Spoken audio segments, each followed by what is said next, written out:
Hey, what's happening, YouTube fam?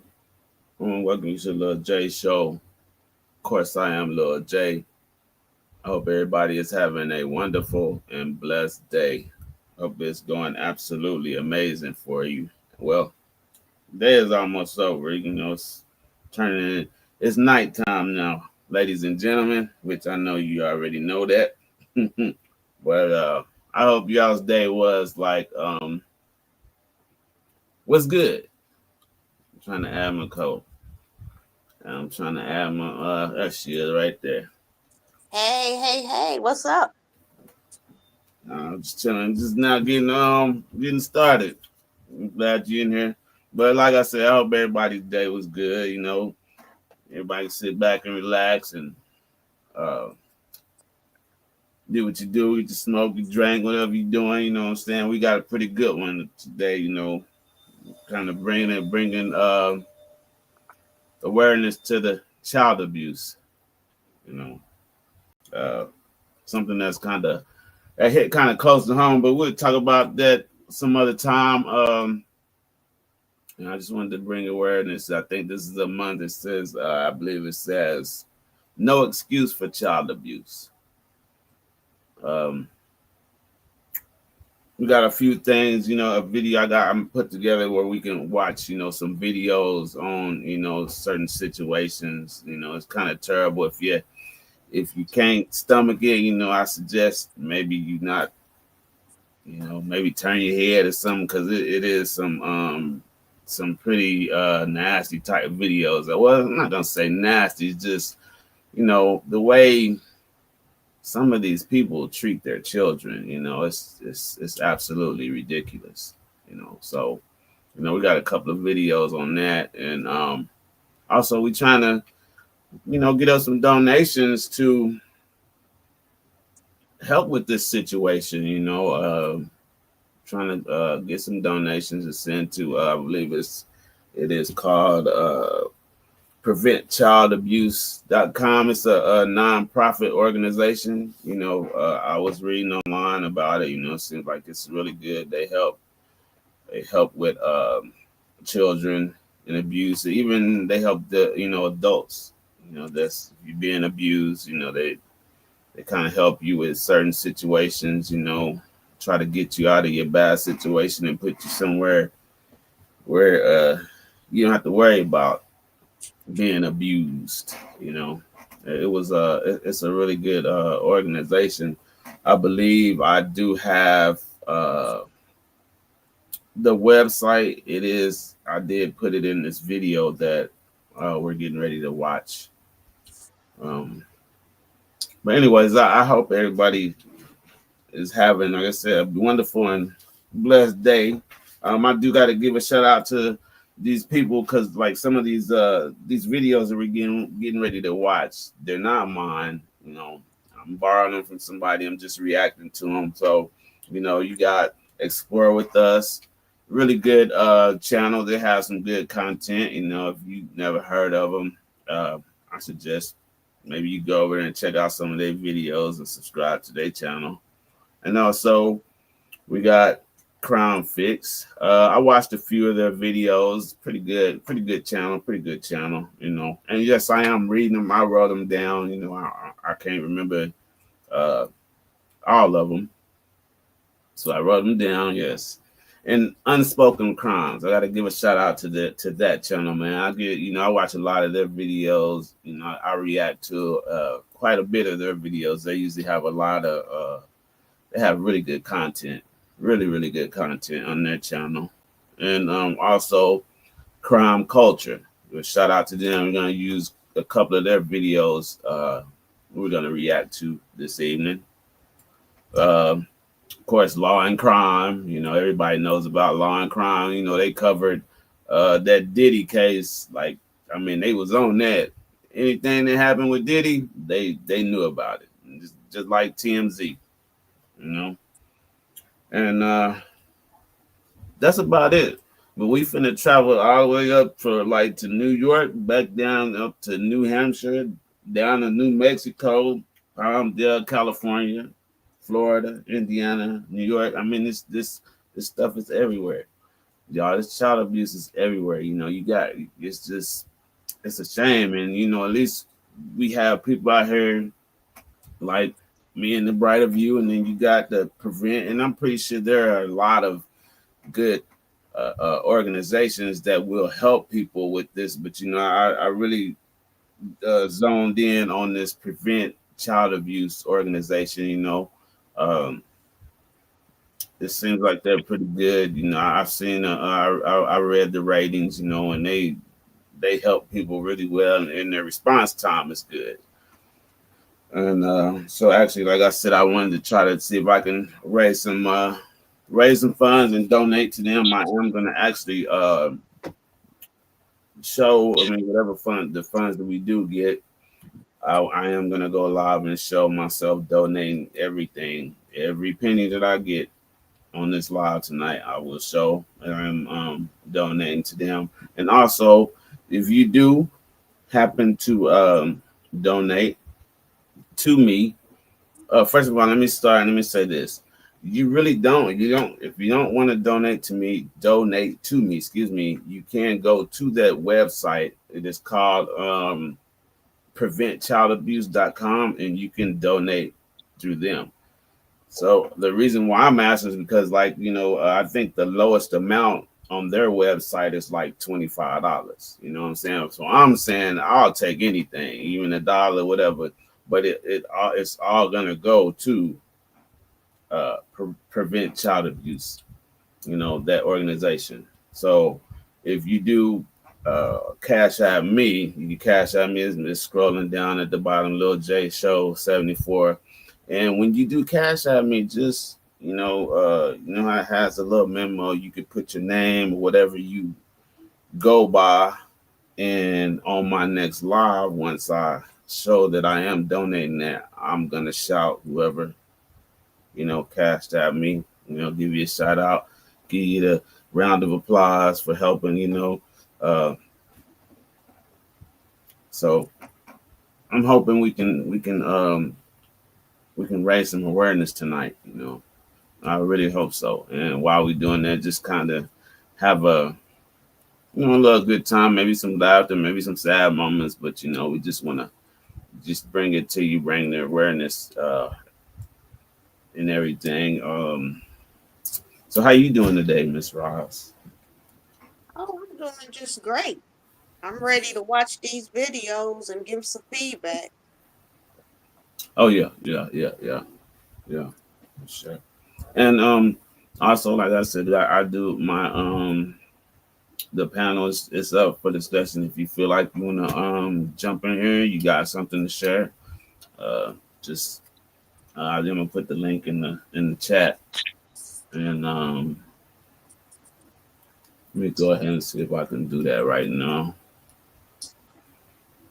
All right, so this link is gonna be in the chat.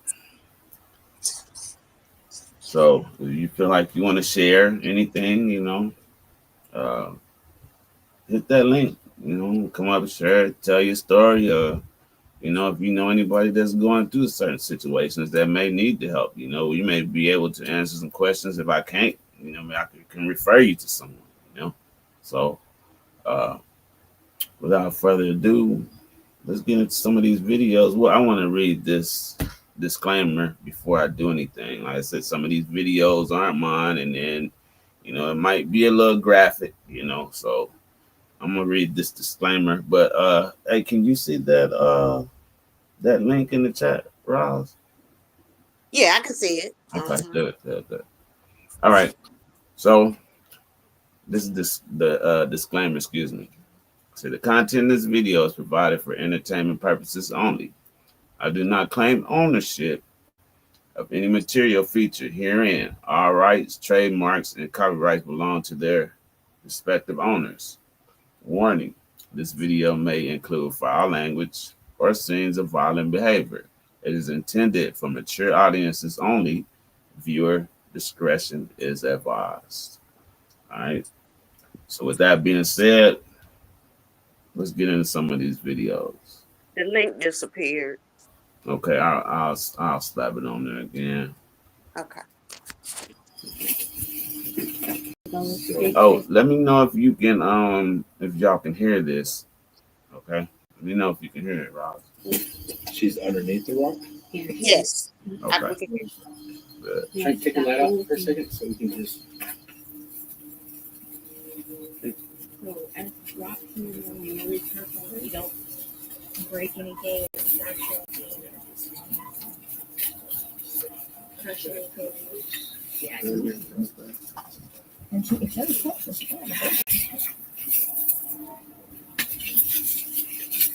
Injuries to her arms, to her rib, or to her leg. She had done. She started crying, so I thought she was like, oh, I checked her, and she wasn't breathing.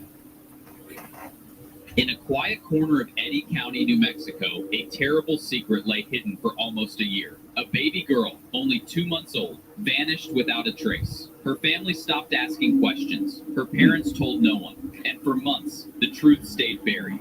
Literally. When deputies finally pressed her mother, she led them to a shallow grave in the desert. What began as a story about an accident quickly unraveled into a nightmare of broken bones, fentanyl, and a confession so chilling it shocked even seasoned detectives. This is the story of baby Kalani Sue Moreno. It was September 6, 2024, when deputies finally confronted 23-year-old Brianna Stallings. Her family hadn't seen her baby in months, and excuses no longer made sense. That night, she finally broke. Brianna, what's your last name? What is it? Stolen. Okay. So we kind of got a good understanding of what's going on. Okay. You're not in any kind of trouble right now. We want to do what we can to help you. Okay. With, I guess, you being willing to help us as well. Okay. Would you be willing to drive up to Queens right now? Kind of show us where we need to go. You're gonna go with us. Yeah, you're okay going with us? Yeah, how'd you get here? Manual? Would you be comfortable with manual? Yeah.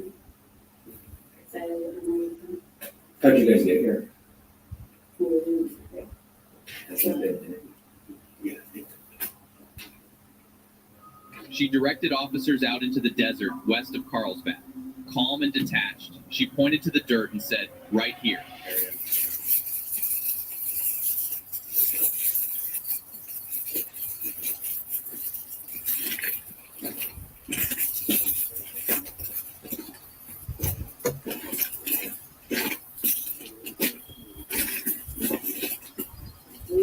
Got it.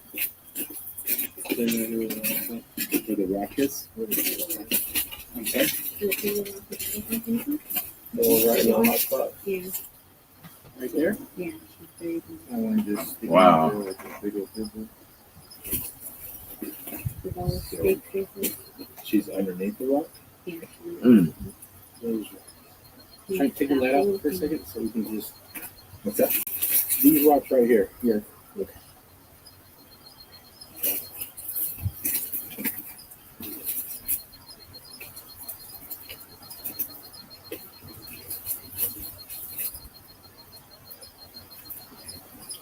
Secure this right there. Go around it. Like a big spider right underneath that. Underneath that. No, she didn't smirk, right?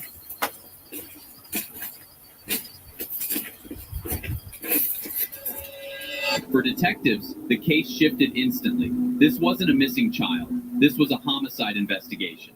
The next day, detectives questioned Brianna's boyfriend, 28-year-old Manuel Guillen. He repeated the same story. The baby had been smothered accidentally. No, then the morning was when we had fun. Hey, can you still hear it, Ross? Yeah, I can still hear it. Oh, so you stayed in the car that night? Okay, so what had happened? Did you guys both fall asleep? So what happens how did you wake up? Just woke up later. Did Brianna, was she already awake? Was she? No, she was still asleep. She was still asleep. So you woke up, and then what did you do? Woke up and looking in the back to see if they're okay, and they were laying down to sleep, and I was like, well, they can let some sort of rest. So I was just turned back, and I just sat there and waited for them to wake up. Okay, and at some point, Brianna woke up, and then what happened? And after she got woken up, she tried to wake up the baby, and then she was saying, she freaked out, and she's like, the baby's not waking up. I was like, what do you mean? She's not waking up. Like, she started shaking her, and she wasn't saying anything. So that's when I realized I was like, what do you mean? I tried to pick her up, and I tried to maybe shake her a little bit, but like don't shake her too hard. She did, and she wasn't getting up, so that's when I kind of started freaking out. So we looked up online to see how to do CPR for the baby. We had tried doing the CPR, but nothing was working. Mm-hmm.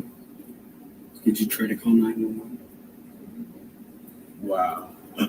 Okay, so about how long did you try doing CPR? For at least about an hour. And then what happened? And I know this is hard. I appreciate you talking to me, but then what happened? She went up. Okay, so what did you and Brianna do? Well, we wanted to call 911, but she did, I got scared. I was like, no, because you're going to get in trouble. I should have just called 911 and just face the music right then and there. And then what happened? That's when we came out here. Okay. Was the baby, was the baby in a backpack? Did you put the baby in something? Just bags and the blankets. And where you roughly showed us, that's where you remember to the best of your knowledge is where. Did you and Brianna ever come back out here? I know Brianna, her family. But investigators knew something was wrong.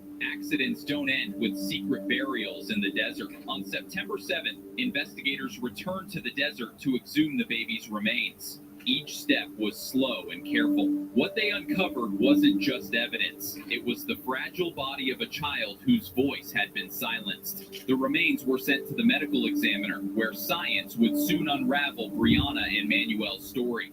On September 10th, detectives faced the heartbreaking task of informing relatives. And then Crystal sent the text message, but you don't know who it was to, so we have to talk to Crystal. Yeah, she would know. They would know. And her other friends have been reaching out. Her Des, I don't know Des, her friend's Des's last name, but Des was here with her mom Friday. They're the ones that seen Manny and Brianna on a blue pickup truck, and they called Detective Johnson right away, and that's when they caught them out there on Kircher. Did you know about that? Is there a baby? Did they take him in for questioning? Do you have any other questions? Or are they in the loose, or is there a baby? So, Or are they in the loose, or is there? Why are they loose? because it's still under investigation. But y'all found her. I know, but we still have, I know, and that's just part of the judicial system that we have. No, they should be locked up. They should be locked up because Brianna wasn't taking her to her doctor's visits or anything. So it's still under investigation. There's still a lot of questions we have, okay? What did they say? Again, we haven't really spoke to them, okay? They're gonna be gone. Detective Johnson. If you go find them, they're gonna be gone. He's had family in Mexico. He has family, his mom's from Mexico. They have family in Juarez. I will keep that. So They're gonna be gone. I've been in contact with the district attorney's office, okay? So Ruby, I just want you to know, it's hard to go forward with charges not knowing the full details of what had happened. For nearly a year, the family had held on to hope. That night, their hope ended with tears and outrage. The medical examiner's findings shattered the couple's version. Kalani had multiple broken bones. Oh my Even God. more shocking, fentanyl was found in her brain What? tissue. This Oh, was an accident. By February 19th, detectives were armed with the autopsy results. Brianna repeated her "I fell asleep on her" story. So going back to that incident, right? How did that night start off? I can probably almost guarantee you that's what probably underlied that baby was that fentanyl, and then they covered it up. mm-hmm. She fell asleep on it. That is crazy. Real crazy. Yeah. Well, okay. And we were going to sleep. Well, okay.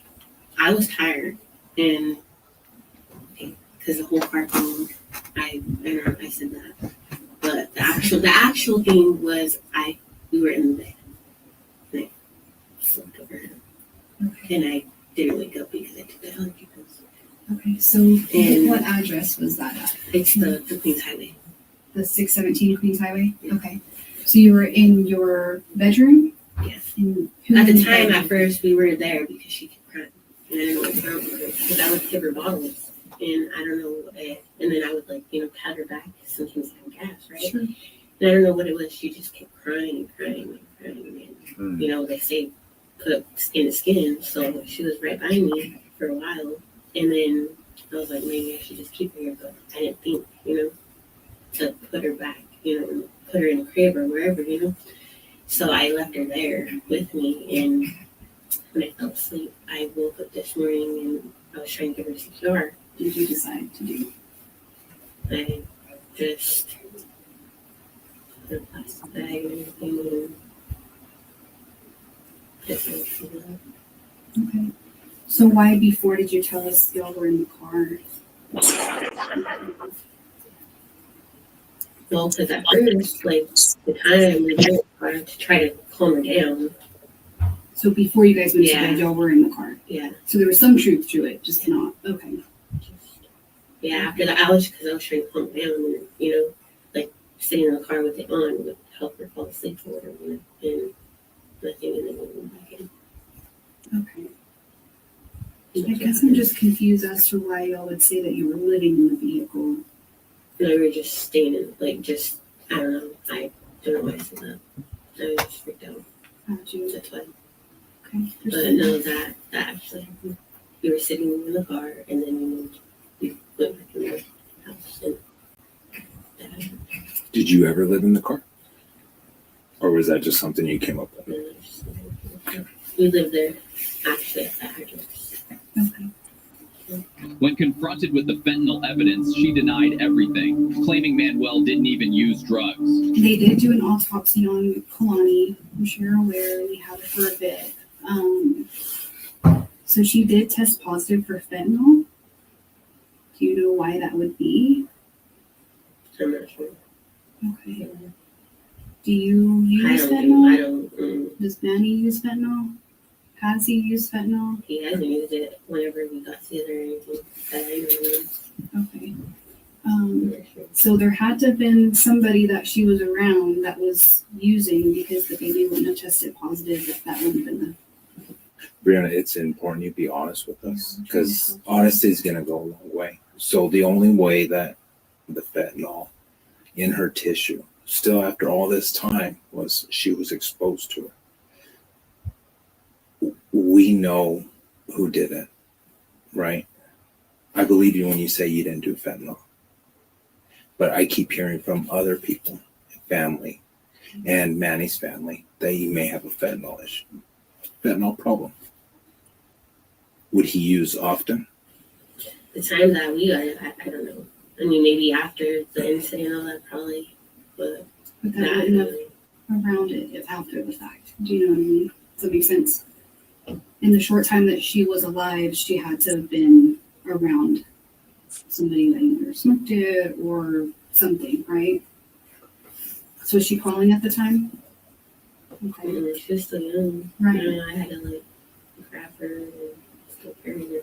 Right. She wasn't. Did you ever use fentanyl with Manny? No. No. So he would just do it. I don't use no drug like that. The only thing that I would do is weed. Mm-hmm. So when he did it, was he alone? Was he around you? Probably. I mean, I don't know. Because you know how people are sometimes maybe because they probably like hide or they don't tell you anything, you know? I don't. Did you ever suspect if he ever acted differently towards you, or if he acted out like and that's like that wasn't his character, or I mean, he acted a little different, but I don't really know what that does to you. I've never done that. But under pressure, she finally admitted Manuel did use fentanyl, even around the baby. We know it's hard. It's a horrible situation, Brianna. We're just trying to figure out why are these lab results telling us this? We know you know. We're just trying to get the full picture of what happened. Okay? What happened to... It's okay, Brianna. Did he use often? It's a very addicting drug. Does he still use? No. Well, that's good. He changed to make him, not withdraw. Yeah, that's good. How long did he use for fentanyl? You don't know? Is it like some months? Is it some years? does he make you struggle with it? It's not your fault, Brianna. That doesn't make you a bad person. It doesn't make you a bad person for being with him and wanting to support him and wanting to see things through. Okay. Well, did you ever remember a time? I'm sure there was multiple times, Brianna, but that's so. Just so you know that this, the fentanyl substance was tested out of her brain tissue, so that's how we know she was exposed to it. And we just want to get a full story. I know you cared for her dearly. I mean, probably because he pulled her, held her arms, so maybe when the time that he did. Link is in the chat.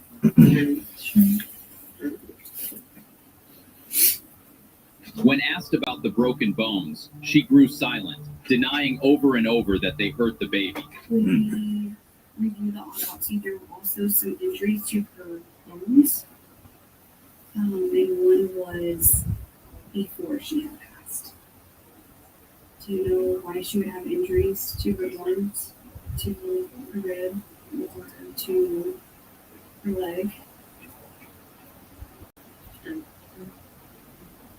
Did you ever leave her with anybody? So it was primarily either you or Manny around her a lot of times. Okay.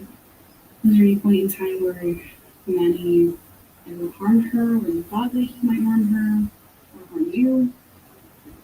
Okay. What about the baby? The baby's maybe crying, he wouldn't stop crying, maybe kind of overwhelming. She would cry a lot. Like, do you ever remember anything? Because to break a bone, I mean, that's kind of a big deal, and that's something that would hurt her. Can you tell us about the time when there was an incident that she may have got hurt? Was it Manny? Was it you? No, I believe you. Are you afraid that he might find out the things that you're telling us?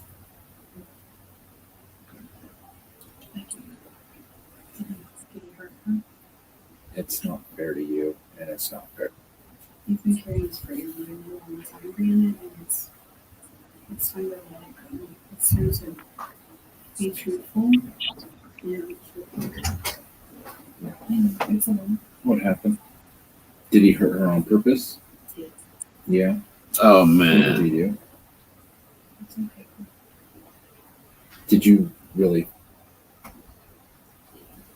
That's what killed her. What did Manny do? No. How did he hurt Kalani? Did he drop her? Did he throw her? If she's crying a lot, parents' reaction may be to start spanking. Is that something he did? Yeah, we're not gonna let him hurt her. If that's what you're doing, we're not gonna let him. I would have been hurt. I would have been hurt a long time ago. If he was hurt. If you were hurt, you would have been hurt a long time ago. No, like saying like if I was like being abusive, I would have hurt them. No, but I feel that you're scared. You don't want to tell us what he did because you're scared that he didn't find out. But you know, it's not like they're not letting her talk. It's like they're feeding her. They're putting words in their mouth. You know, it's like they're asking the questions, and she's like, yeah, yeah. I mean, they're basically just giving her the stuff to say, you know, instead of letting her talk and tell her story of what happened. You know what I mean? That's not right. They should be able to just let her just relax and let her just go ahead and tell her story on what happened. The truth eventually will come out. But her Truth is reaction, subjective. she's not even you know, she's not her emotions. Yeah, I'll be more emotional right. about it. She's a minor though. You know what I mean? She's young. She's young. I think they said she's a minor, so uh that is true. Like both of them was on drugs, and I'm pretty sure they might be coming down off of something right now. So I just don't understand that they should just. I just believe they should just let her tell her story instead of like, well, did he do this? Did he? You know, they're feeding her, you know, The- stuff to say. yeah, but you saying she was on it too? I believe so. I think she said Oh, it. okay. I thought it was just him. Mm-mm. But I can't wait till they interview him, man. I want to see what he's gonna say. That's terrible, man. This baby has broken bones, and I think what they say she was like 3 months old, something That's like that. crazy. And Yeah, then you know when they get caught, it's like they puzzled, like right. they don't know what's going on. You know, this is probably messed up at the time that it happened. You know, I mean, them, what Rick James say, cocaine's a hell of a drug. I guess that fentanyl is too. So Yeah, So I she guess. had bullet broken bones, I believe. We can verify that, and this was at the time or around death. But then she definitely had a broken bone that was healing. So this happened definitely before the incident. So that's why we just have these questions. And we know you have the answer, and we're just trying to verify this. Okay? I'm gonna show you the actual. So this is what it looks like. And this is your knee, and this is the bone right above your knee. That was broken. wow. Do you know why that would make sense at all? And from a fall to here. Do you understand where this is? Yeah, it's like because it touched. It's like this, right? Yeah. So like on arm, it's probably like here, just above. Do you know why that would have been? Maybe with her legs or something. I pulled it. So this would have been like this. That would have probably caused it not to pull away, but to come down on that bone. Does that make sense? Can you recall anything that may have caused her to land like that, or be hit like that, or a femur fracture? So it's highly specific for non-accidental trauma. Does that make sense to you? Trauma that's happened that's not, of course, an accident, right? Because it's very specific for that area. Was it you? No. And it wasn't Octavio or his girlfriend? Okay, we're talking about the incident when her leg broke. So it sounds like you remember this specifically. You're describing where the others were in the house. And so it was you, Manuel, and Kalani. You guys were in the bedroom when this happened? Yeah, okay. And Manny's just frustrated because she won't stop crying. What did he do? Well, we know this is out of anger. He has a lot of issues, past issues, military issues. So there's a lot wearing down. There's a lot that come down on every parent. So you said earlier he probably pulled her leg. Well, did he pull her leg? Yes. Did he like pick her up by one leg, or how did he do it? Her silence spoke louder than her words. Detectives then turned to Manuel. There we go. But before I say this is what I mean. Why do they always have to bring up I understand. I know mental illness is real, but why do they always have to say military? We got a lot of issues because Miss Roz, uh, when you in the military, Yes.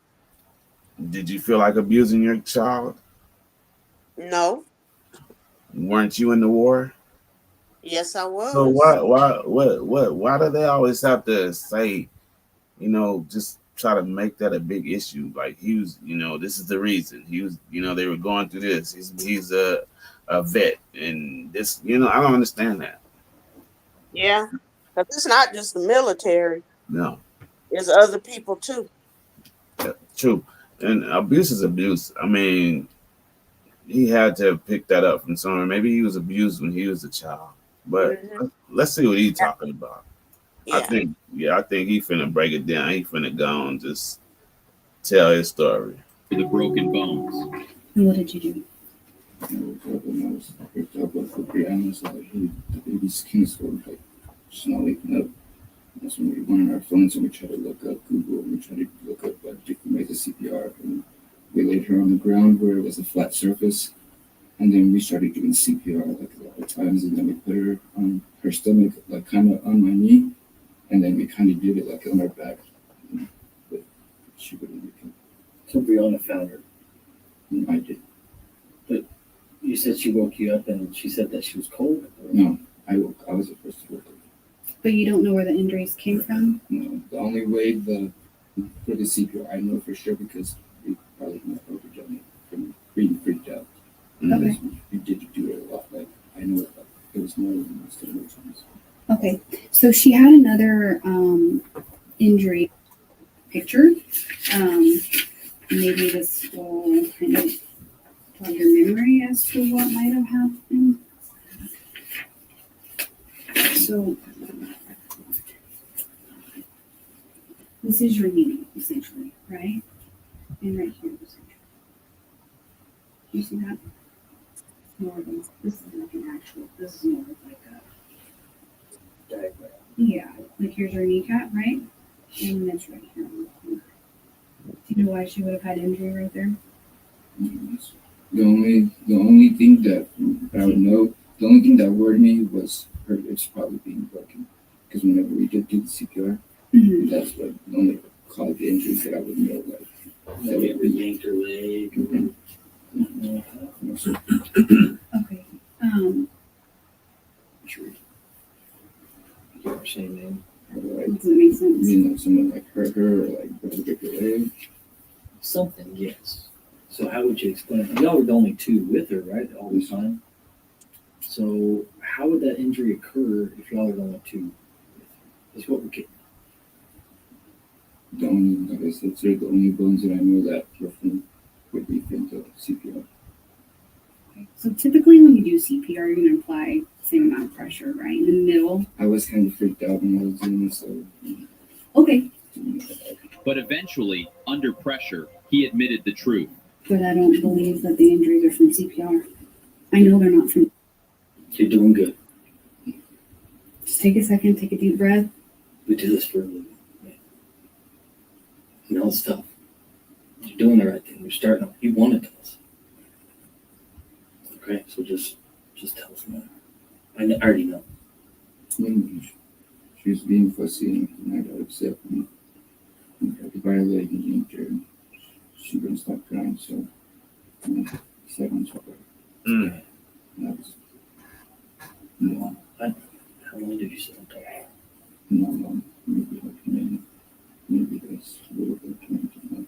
Until she stopped crying. And then that's it. Oh my God. when did you know that she had died?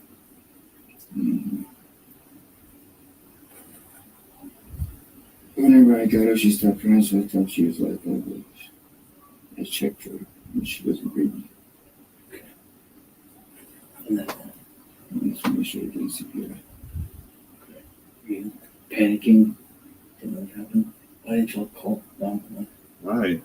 That was my fault. Brianna wanted to call, but I told her not to. Just freaked out and just scared, nervous. What was Brianna doing? when everything was happening? I think she was in the kitchen. And she came in. She told her I was having the babies and everything. And we could see her. Did she see what happened? She didn't see it. There's no way for her stopping you or nothing like that. Was that the first time you had lost your temper? Was it just the constant crying just kind of got to you? Or just a split second, just kind of lost it? He said he sat on his baby's face to stop her crying. When Are she you went serious? still, he tried CPR, but it was too late. He insisted Brianna didn't know and told her not to call the police. By February 2025, the case had shifted completely. What began as whispers of a missing baby ended with a chilling confession of deadly child abuse and a year-long cover-up. Manuel now faces charges of deadly child abuse, while both he and Brianna face evidence tampering charges. However, both have not been sentenced yet. All right, so tell me what y'all think. What you think about that one, Roz? I mean, he sat on the baby's face. She needs to go down too, cause that's her baby, Right. you know. And I want to piggyback off of what she said.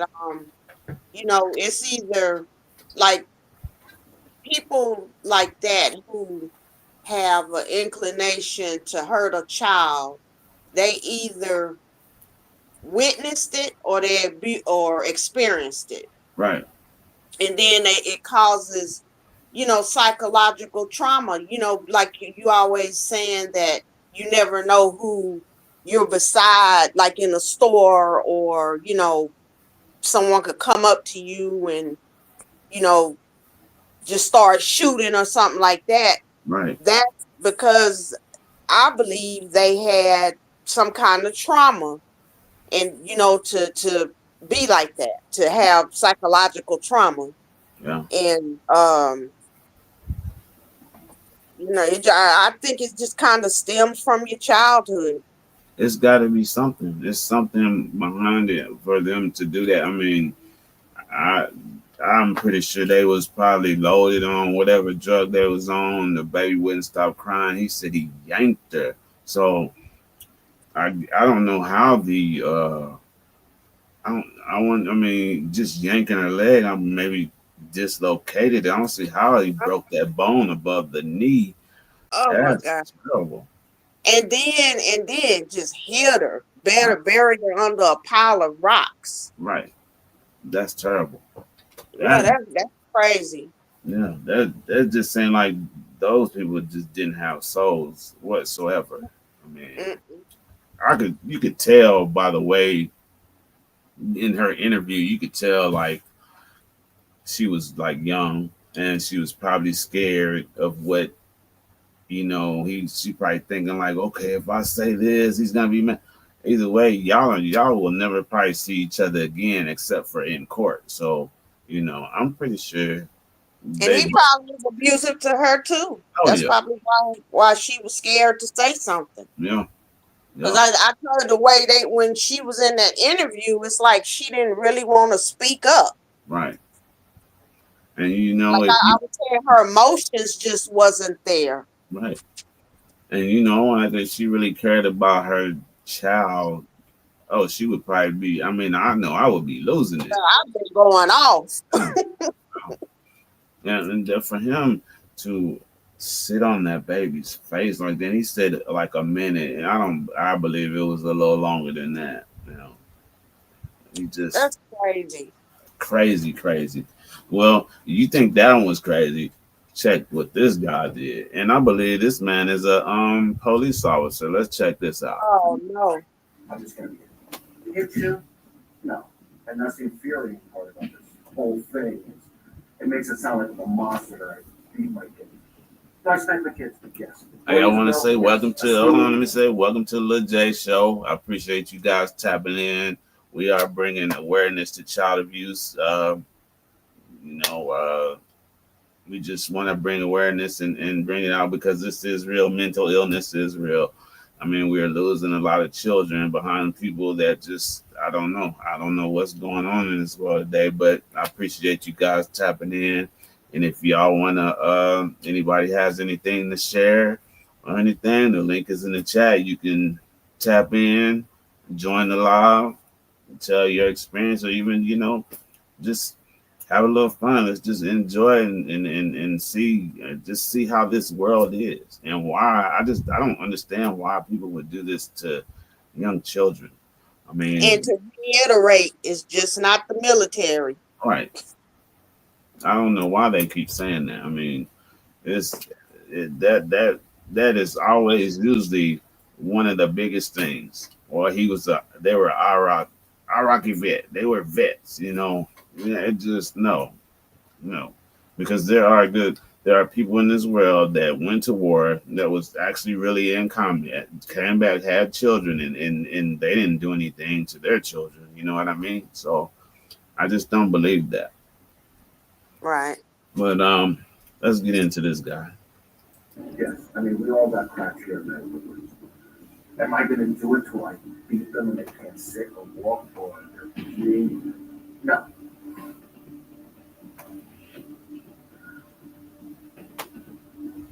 Didn't have the nerve to cry. There does the unthinkable and is caught red-handed in the act. He had been the subject of numerous complaints in the area, with reports that his daughters often showed up to school with strange marks on their skin, clear signs of abuse. An investigation was launched, but the children remained uncooperative. Fast forward 2 weeks later, a neighbor called 911, reporting that she had witnessed the man striking his daughter's hand with a hammer. The caller provided officers with enough information to know exactly what they were walking into.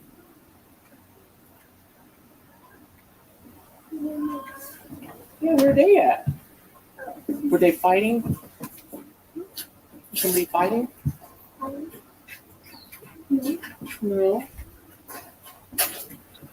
When officers arrived at the scene, the father acted confused, pretending he had no idea why they were there. People were fighting in here.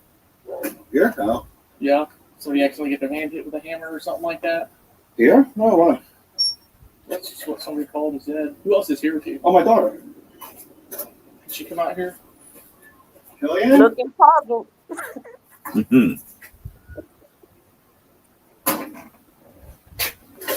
What's going on?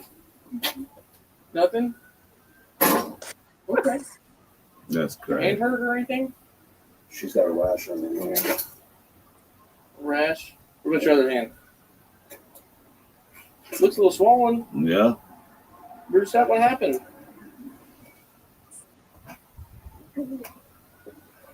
But Dad, we got to talk to my partner over here and He's standing there. What's going on?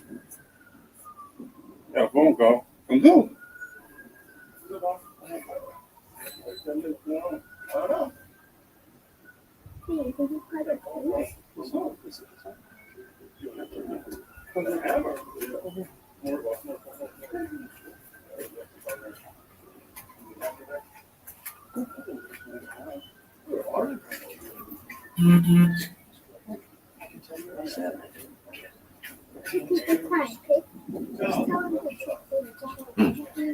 Hey, the little girl, she bolder than those ones. She said, just tell them the truth. You heard that? You hit with a hammer. With a hammer? Yeah. More about I've been talking here. Anything happen today? Nothing. We've been cleaning the house. We were arguing, but we were just. Nobody hit with you. I mean, I spanked her. Okay. Hand? No, I was with my hand, and then we were talking, and then I did have a hammer, but it was just the back of the hammer.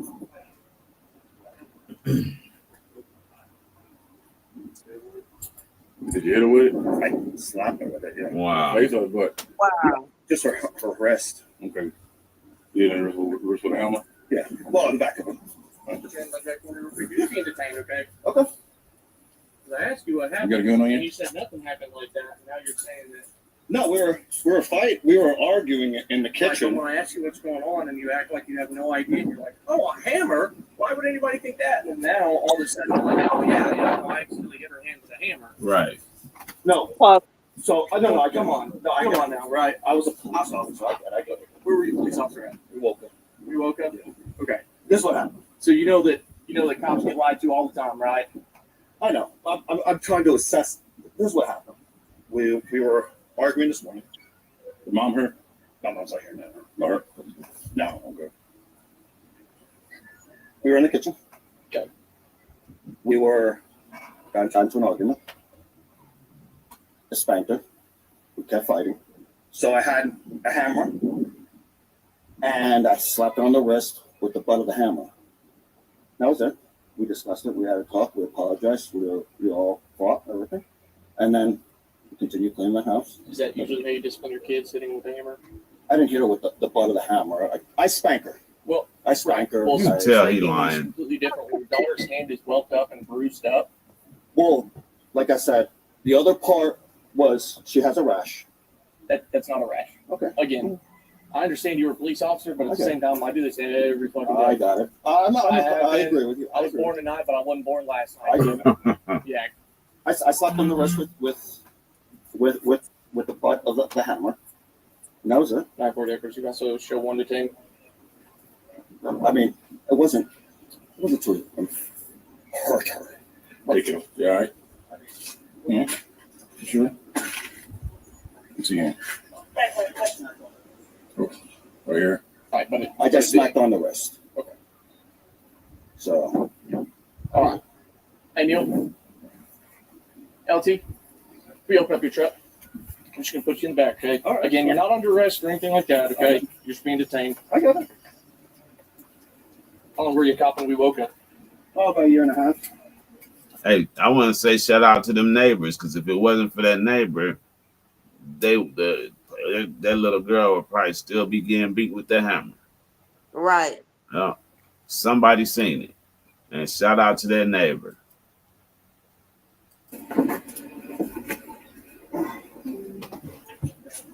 City Chief. Your hand right here? Right here? Did you hear anything? Right here? Oh my God. Good mama. It's okay. Come here. It's okay. It's okay. It's okay. It's okay. It's okay. It's okay.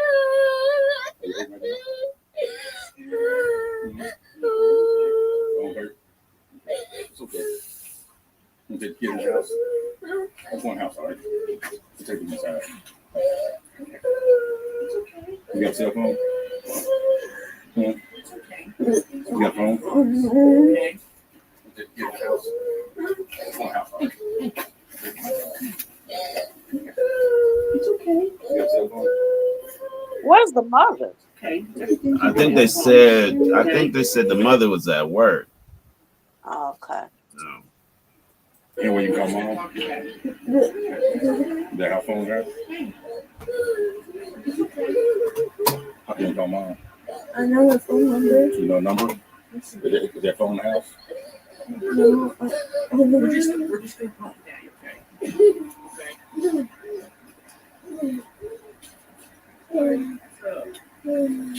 Just show me hand over here, all right? Just show me I got hit. Just show me what hurt. Where'd you get hit at? Right here. Over here? Where'd you get hit at? See it? You're going to check it out. Where it hurt you anything. Just want to make sure you're okay. We're just right there or anywhere else? So, what do you say? He said she had a rash. I didn't look like a rash. It's obviously got something on it. Yeah, I mean, it looks like she got hit, especially the little one, the early little one. And then she said that she got hit today, and the one the black got hit today. But the little one didn't, but she said they've been going on for like over a year. And so he has hit the little one before. Always being a rash on him. Yeah. I did this one of your kids, but your kids' hammer is from this morning. Yeah. And he said the mom knows about it. He's done it with the mom here before, and then the mom told him to stop, and he stopped for a long time. And now she said it just happens with the mom leaves.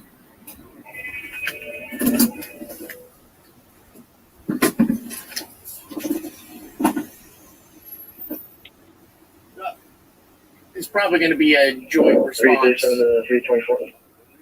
Yeah, like dad legitimately beating the kids with a hammer. You left yet? Wow. Yeah, so we'll probably, I don't know if X-ray division wants to come out here and look at it, but Clear Kate 21 me when you get a second. Dude's a retired police officer. Well, he said he was a. I called Boatwright to see what he wanted me to do, and then I was like, "Oh, you're already out here." Hello. Are you working? Okay, this is gonna be a good child abuse, like fresh injuries. Dad was hitting the kids with a hammer. Mm. Yeah. Huh? Saying she got hit with a hammer as well. Peach with the hammer too? Oh, snap. Yeah. Hey, Melcy. Melcy. Come real quick. Yeah, he just went crazy with the hammer, didn't he? At first, officers were aware of only 2 kids being hurt with a hammer. They would soon discover all kids were injured by this unfit father. Oh, wow. Yeah.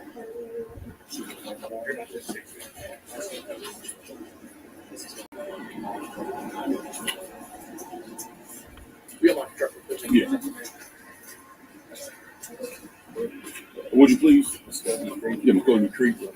I'm gonna ask him real quick. Hey, where's Mom at? She's working. Where at? And with Tumco. With Tumco? What hospital? She's sleeping right now. You want me to call her? You get phone? Yeah. So what happened? You got phone on you? No, it's in my house. Wait. You can come in with me. I'll grab it. You know me. I gotta get it, but it's in my case, man. This case. I get you. Just hold on a second, all right? You know me. I got you, man. Right now, it's business, all right? I got you. All right, so hold on a second, all right? All right. What's wrong? What's wrong? So I told her Hopefully mom will come, okay? It's okay. We're gonna play with the sirens.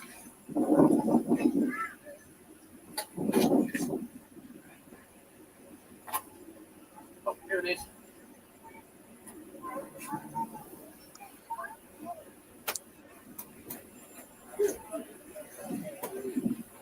After a thorough investigation, officers had more than enough evidence to suspect the father was abusing his daughters. He was booked into custody and interviewed about both past and recent incidents of abuse. Let's see how that went.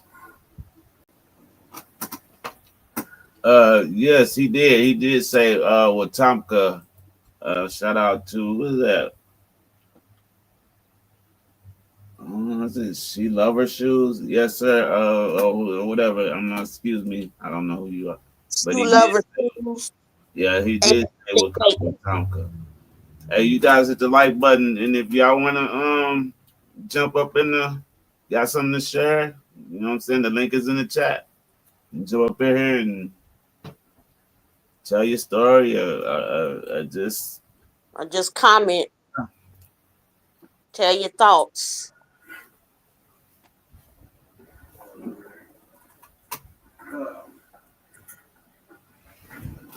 I'm gonna say, oh, I like that. I say he's gonna be living in a police car. I know that's right. Do this as a family.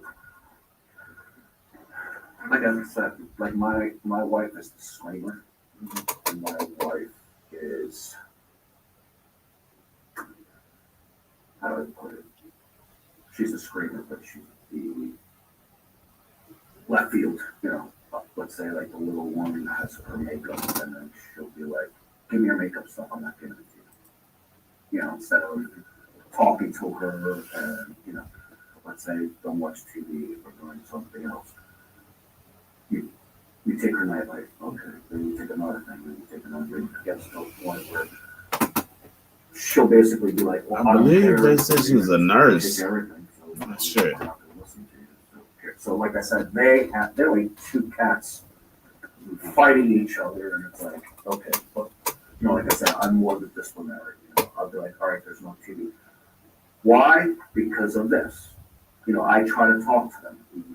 This is why you got in trouble. We're gonna learn from this. And, you know, I try to explain to them, like, you're getting older. You know, These are things that you have to take pride in. Your bed, your shoes, your clothes, your appearance. I have to tell her to take a shower, like little things. But again, like I said, now the two little ones see it, and they're like, well, we're not going to do it either. So that's the power struggle now that is, and I don't drink in front of my kids. I never liked it. I don't smoke. If I have a beer, I'll have a beer here and there.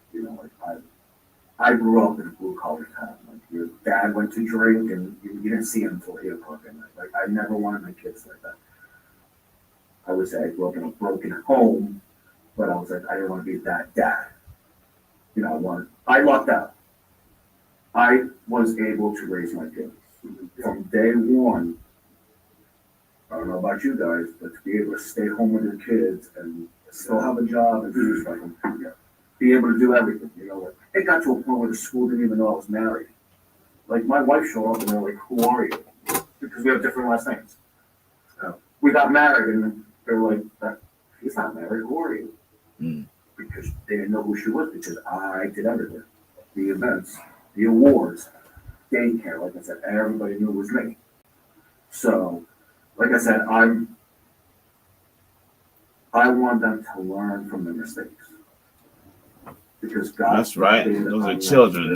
There's no excuse. But did y'all catch what he said? He said that when he went to the schools, they were asking him who he was because they had two different last names. Then he turned around and said, well, I do everything. They know me. So which one is it? They didn't know you or they know you? You can tell he's lying about everything. He's probably been beating the crap out of these kids. I know how to cook and clean. Her kids were like, I don't know how to do a wash. Yeah. So I make my daughter wash the clothes. Yeah. Do I punish my kids? Yes. Am I one of those like, I'm just going to be a bitch? No. And that's the infuriating part about this whole thing is it makes it sound like I'm a monster that I beat my kids. Do I spank my kids? Yes. Will I use a belt? Yes. A spoon? Yes. I mean, we all got cracks here and there with the spoon. Am I going to do it till I beat them and they can't sit or walk or they're bleeding? Or no. Yeah, whatever. Do I whop them a couple times? Okay. Did you learn your lesson? Okay. I mean, it's gotten to a point with the two little ones. I say I'm going to go get my belt, and they're like, no. Now, I don't want them to fear me, but I want them to have a learning lesson to be like, hey, you screwed up, here's the punishment. And, I mean, that's, like I said, the best that I try. I mean, unfortunately, we're in No, that's right.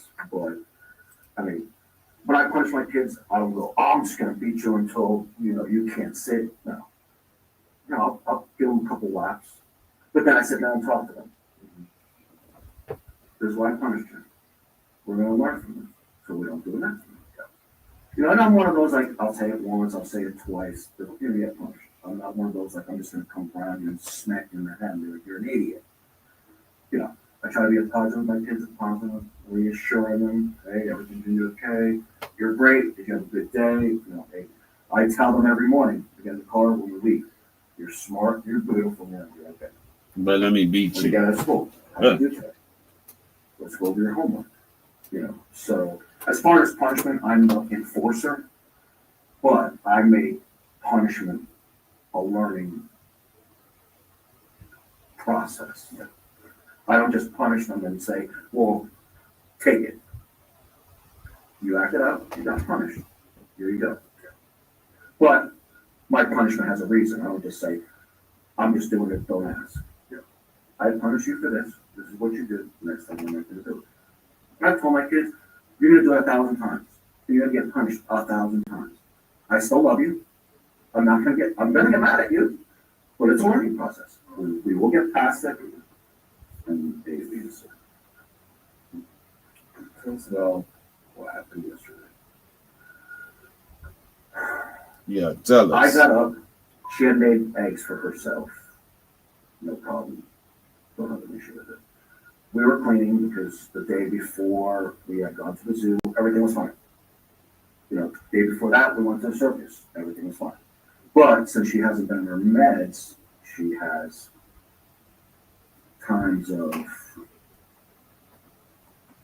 I would say, anger, or like, I'm not going to do this, I don't care, you know. So I was like, all right. So anyway, we were cleaning, no problems. I was doing the dishes. I don't know, the stove's on. So I, told her, I was like, come here, I want to show you that she lost it. She started freaking out, screaming, I'm not coming here, screaming, cursing. I was like, we're not going to do this. We're, you know, we're going to discuss this. So I showed her. I was like, the stove is on. You're going to start a fire. The pilot was low. But I'm like, if this fuse goes out, now that's carbon monoxide. You could kill us and we not know. So the problem with her and that we've learned through therapy is she doesn't like to get yelled at. She just closes up like a shell and it's like, but the problem is the therapist has told her, psychologist has told her, like, you're going to get in trouble, you're going to get yelled at. Like, you have to accept that's life. She doesn't accept it. Like, it's like, you cannot yell at her. So she closes up like it. So anyway, we went tit for tat.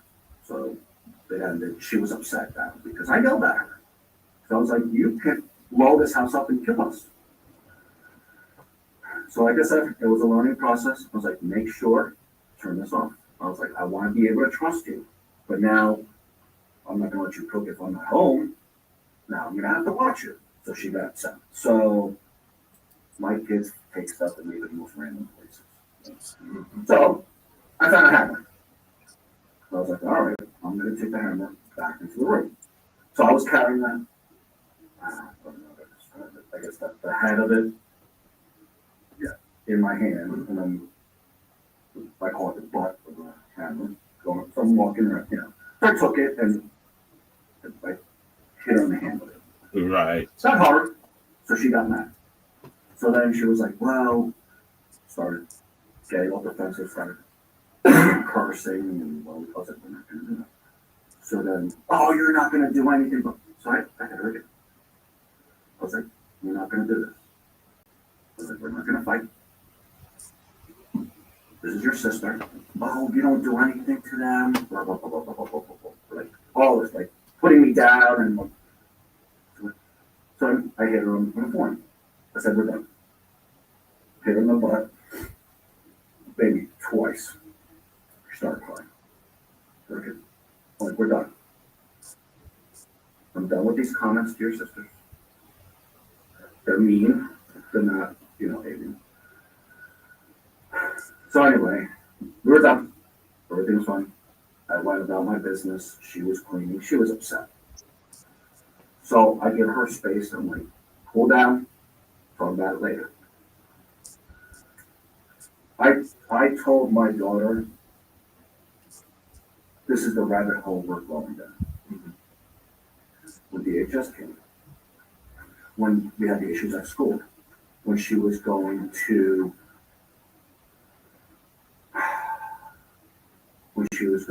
middle school, when she went to the hospital 3 times. I'm like, if you keep saying that, they're going to put you in over and over and over. Then she kicked out my wife. Then a couple months ago, before break, she came to me and said, I can't find my science book. Somebody stole my science book and threw it in the trash. My daughter will look at you and say, I didn't do it, and not blink lie. Don't lie. Like, she could kill somebody and be like, I didn't do it, and have a knife in her hand. Like, we had problems with her with homework.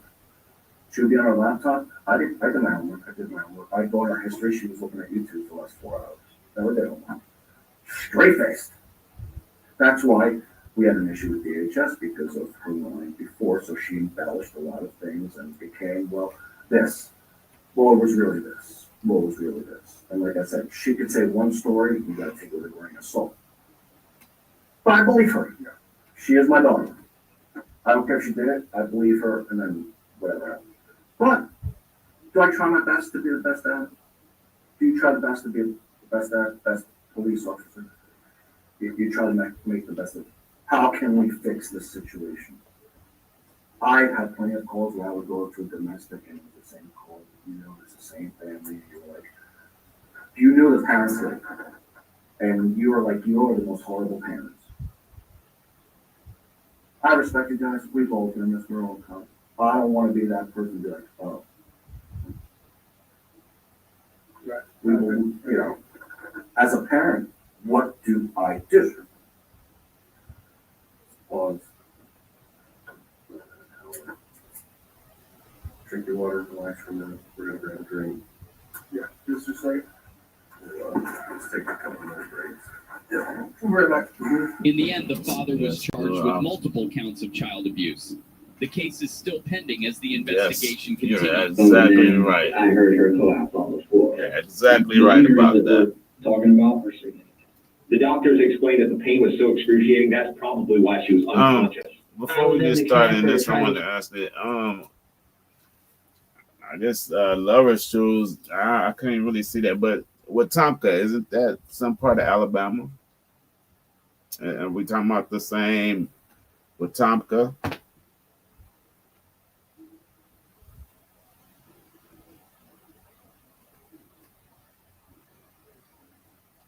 I believe it's some part of Alabama, I believe. Tomka, Alabama. If that's the same place, I'm familiar with that area as well.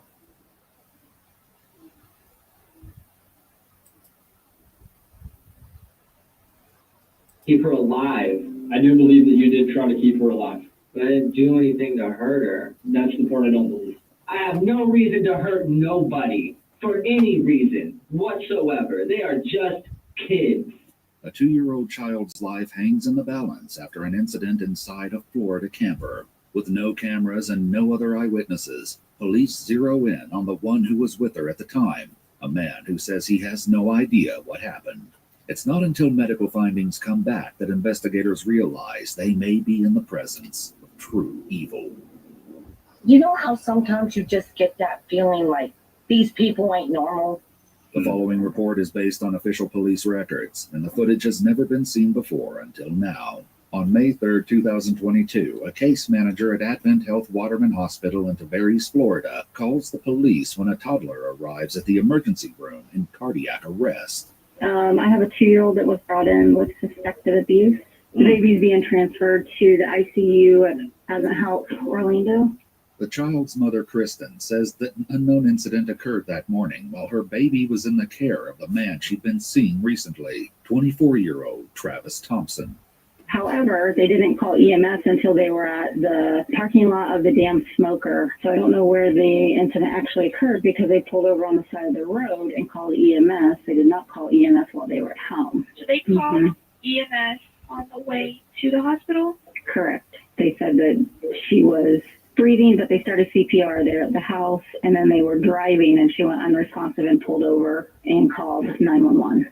As some Marion County Sheriff's deputies respond to the hospital, another heads to the child's home at an RV campground in Umatilla. Sheriff's office. Please come to the door. I need to talk. Nobody's in trouble. That place. No one comes to the door, so the deputy tries to find out what the neighbors know. Do you know who lives here? A couple with kids. How many kids? Yeah, I thought so. I thought so. You know their names? Familiar with that area. The reason I'm being one of the small kids is at Waterman's Hospital. Shout out to Alabama. Oh no. So I need to figure out who lives here. Is the guy's name is Trevor? Here, I'll tell you who can the help you. guy's name is Trevor? Travis, I think. Travis. Did you see Before we start that, Shoe Lover Shoes. Bama fan or Auburn fan? Bama fan, Auburn fan. Which one are you? Abuse happening? Did you see it? As a mom, Yes, please. and Anything me and else? Adam do see them outside unsupervised often. Any physical stuff? No, but we do see them unsupervised quite often, and we'll like talk to them. And sure, that's sad. Yes. Confusing too. It is. Something. But sometimes you never know. When you think you know something. I kept telling you something was off. I kept Why do you telling say? Why do you say that? Just You know how sometimes you just get that feeling like these people ain't normal? It's just like that kind of, just that sense, just that something was off. The young girl's mother will tragically be coming home without her daughter. Despite the life-saving efforts of the ER doctors, 2-year-old Jacqueline Schwingle was pronounced dead early that afternoon. 5 hours after receiving this heartbreaking news, Kristen and Travis wait outside the camper while investigators look for any sign that Jacqueline's death was intentional. How long have you been doing this? 4 years. Like it? Yeah. It does. It really does. Emotionally, physically, mentally, all that stuff. But seeing an officer at the day by himself really sat in a whole corner table, just sat in the corner watching everybody. So you gotta be careful. I walked up, I was like, "Can I buy your food?" And I sat with him, talked with him, you know, just like trying to ease like the tension that he was feeling. I was like, a lot of times I'm here normally because like I work around here right now, but I mean like nothing major's ever gone on here. But something major has certainly happened today, and investigators want Travis, the only one who was with little Jacqueline at the time of the incident, to tell them everything he knows, including the nature of his relationship with the child's mom. So, would you say that you guys like boyfriend, girlfriend, engaged, fiance? No, that's you guys right. just friends? If you're asking me, I say that's Roll my person Tide. because like my go-to, but like my best friend, but also like somebody that I love very deeply. So I don't really know what you would call that, but like I think I might have me another moderator. Roll Tide. Roll Tide. I hear you. feel like girlfriend would kind of be an insult to what I really feel and have with her. Since we've been together, everything that I've done and what I do has been for them. I'm a very selfless person. With that unprompted remark, Travis tells detectives that he was in the bathroom that morning when he heard a loud thump outside the door. Moments later, he saw 2-year-old Jacqueline lying on the floor, motionless. So you pick her up, she's limp. You said she peed on herself and you. Yeah. And that was when it really clicked with you that something wasn't right. It literally clicked. I was like, yeah, so this is not this isn't just like, okay, she's like choking kind of thing. This is a I can't breathe kind of thing. I was like, okay. And so that was when you immediately took over with CPR. Okay. So you lay her there and that's you called Kristen. Yeah, I told her first before anybody. That's the mother. Now, you said you tried 911 a couple times? Yeah. Then? Yeah, it didn't go through. Travis insists that whatever happened to Jacqueline that morning, he had nothing to do with it. And there's no chance that tomorrow Jacqueline's going to have any sort of abnormal, any drugs in her system. There's no way she ingested anything that you left out, accidentally had, nothing like that. Okay. All right. And I feel like you keep asking that because you found something. There's a plastic baggie in your wallet. Huh? From my wallet? Mm-hmm. What's in it? I don't know.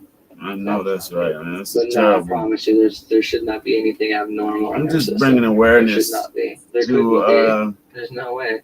I'm not dumb enough to bringing awareness to you know this child abuse thing because it just seems like it's getting worse. You know, it's really getting worse. And also, you know, I'm trying to donate. You know, I want to see if I can get my funds, get people to donate. I want to try to donate to Prevent Child Abuse, their organization. If you want to look them up, man, it's a really good organization. So, you know, if you have anything that you can spare, you know, you can either cash out me or you could go on to their website and donate yourself. But you know, just to help these families, you know, especially with the holidays are coming up. So that's why I'm just trying to bring awareness to it. In my marijuana, like even my weed, I don't leave that out for anybody to get a hold of. So let me ask you this: you're watching after the kids, and you know you're super protective of them. I get that. So why? I think you need to turn something down, Rob. AR pistol right next to the bed that she was laying on. That was actually moved there this morning because normally that's kept up in the cupboard or it's underneath the bed. I was going to end up cleaning it, but before I got the chance to, that's when I heard the thud, which the safety was on, and I did teach them about gun safety, even though I know she's 2, she understood. Because we've gone through this story 4 or 5 times. Yes. Okay?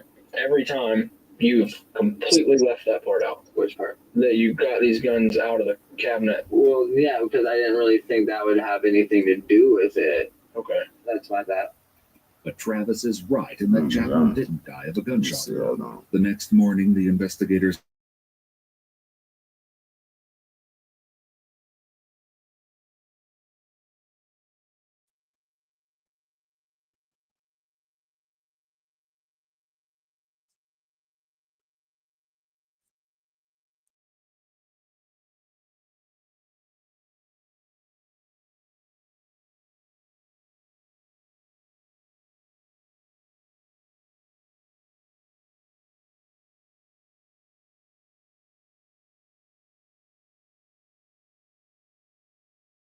helping, I guess.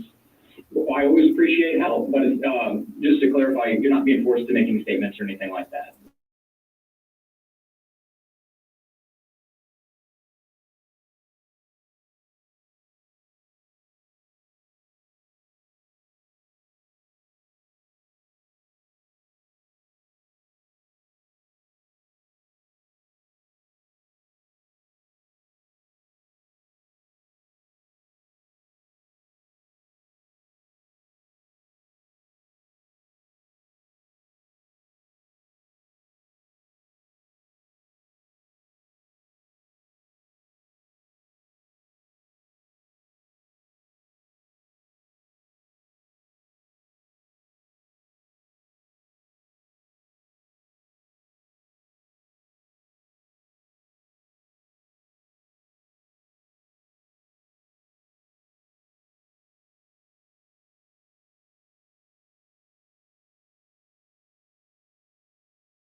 One time, Sorry about that, y'all. Luca, I had to use the bathroom. I was in there for about 10 minutes, and then I heard her collapse on the floor. Barring a few minor details, this story is one law enforcement has heard several times by now, and Travis has once again failed to offer any explanation for what actually happened to Jacqueline. Nonetheless, he continues his account. So when I looked out, the piece where the doorknob would be, she was just like laying on the floor, like, "Hey, you all right?" She didn't respond, so I hit the door up. I was like, "Hey, you all right?" She still wasn't responding, so I pulled my pants up, ran over to her, and she was like making the gurgling sound, like I thought she probably swallowed some water down the wrong tube or something, but that wasn't the case. When I picked her up, she was limp, she wasn't breathing. So I heard the sound now. I know you said the sound is gone. Put a one in the chat if you can hear the sound. Not breathing, so I started doing CPR. When I tried to call 911, it didn't even dial, it didn't even go through, it didn't do anything. So I was like, all right, so this is bad. This is bad. And so when Kristen got back, we loaded her up. I told her to keep breathing into her mouth, keep doing compressions, because she's not breathing on her own. I don't know what's going on. I don't know what happened. And so when she told me that she stopped breathing, yeah, animal abuse is terrible too. I hate seeing animal abuse. I even hate when we watching like when I'm watching TV and I see stuff. I know they're not hurting these animals, but I just hate seeing that because I'm a really big dog lover and I hate seeing that. Old Crow barbecue restaurant. The police report indicates that 37 minutes elapsed between the time Travis says he found Jacqueline on the floor and the call. How is discipline normally done by you? If they don't listen to their mom and they don't listen to me, it's stuck to the corner. If Kristen doesn't want me to put my hands on her, I don't want to spank them either. But I mean, if they're really out of line and not listening, then we'll get one pop and then still get put in the corner for 5 minutes. Sure, I understand. When you say one pop, where would that be at on the body? On the butt. Okay. And would that normally straighten things out or fix things if you have to do something like that? No? No, it doesn't work. No, they're relentless. Travis claims to have no interest in spanking the children, but one of his What about now? Can you hear it? Can you hear it now?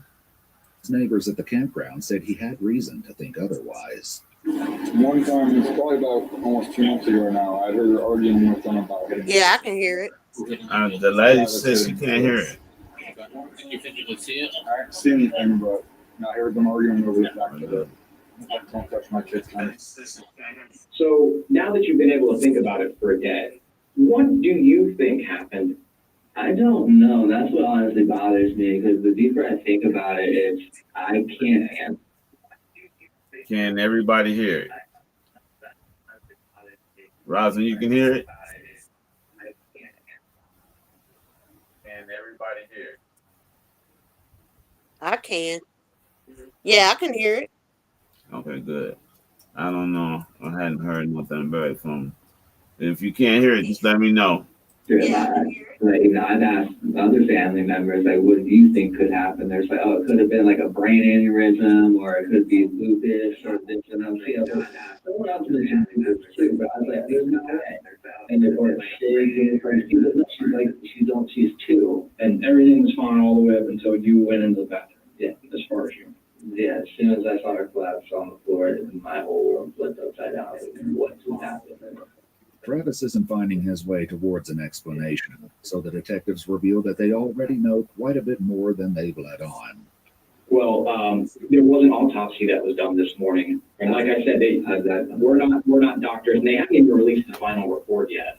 But Detective, you were there, right? Could you kind of describe what you saw, and so we can kind of get on the same page here and understand a little better? So there's definitely, or the reason you're here, so there's definitely some injuries, some physical injuries that she has. The injuries that we're talking about are significant. I can tell you from being there and seeing them go through this autopsy, that I don't see how they could possibly be an accident, Travis. I'm not sure either. I'm not sure what these injuries will be. That's a card the investigators aren't quite ready to show, but they assure Travis that Jacqueline's injuries don't line up with his current statement.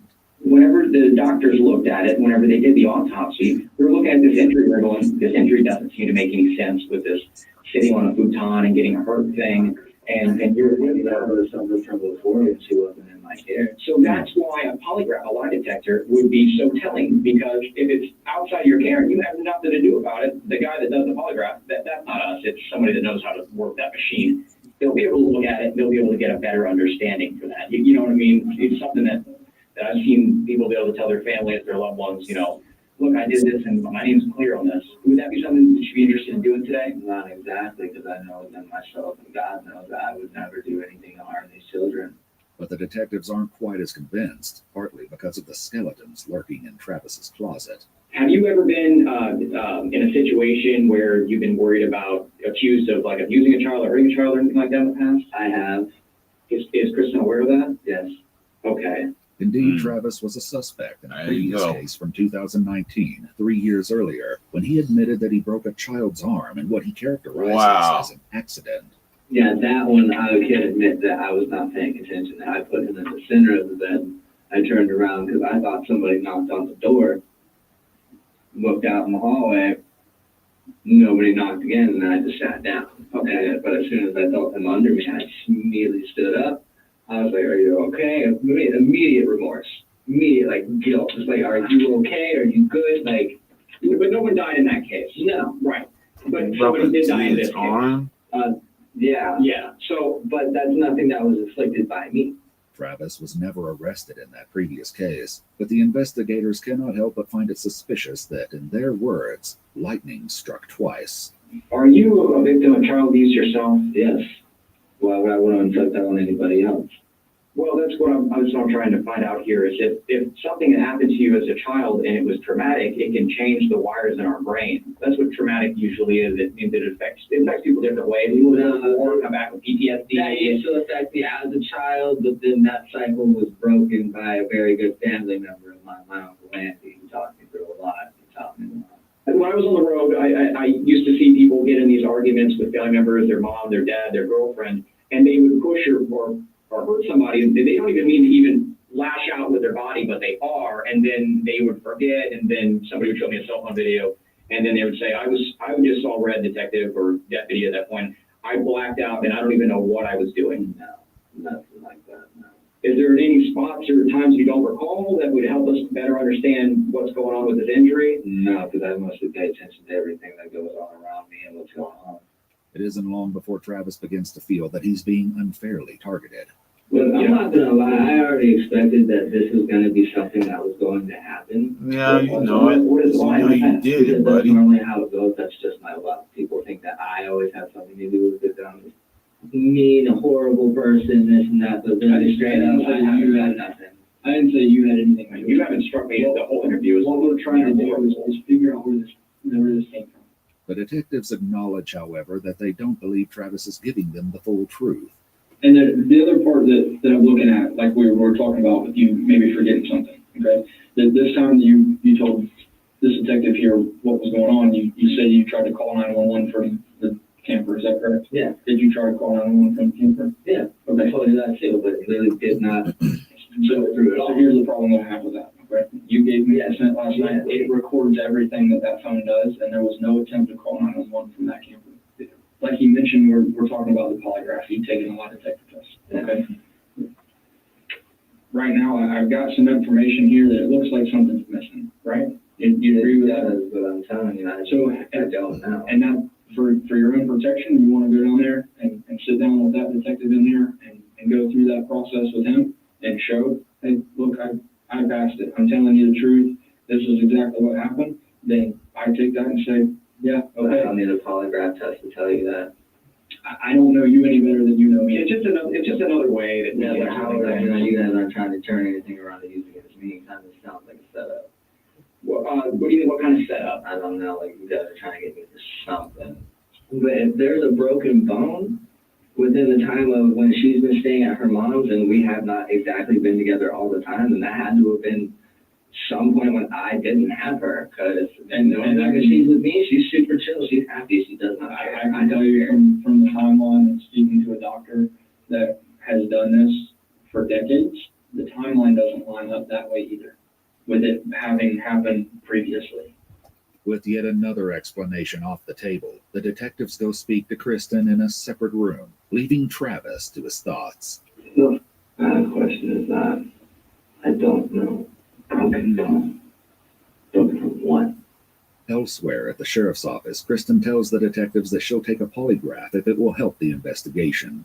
Meanwhile, Travis, who was aware of the camera above his head from the moment he came in this afternoon, continues to talk and, perhaps, rap.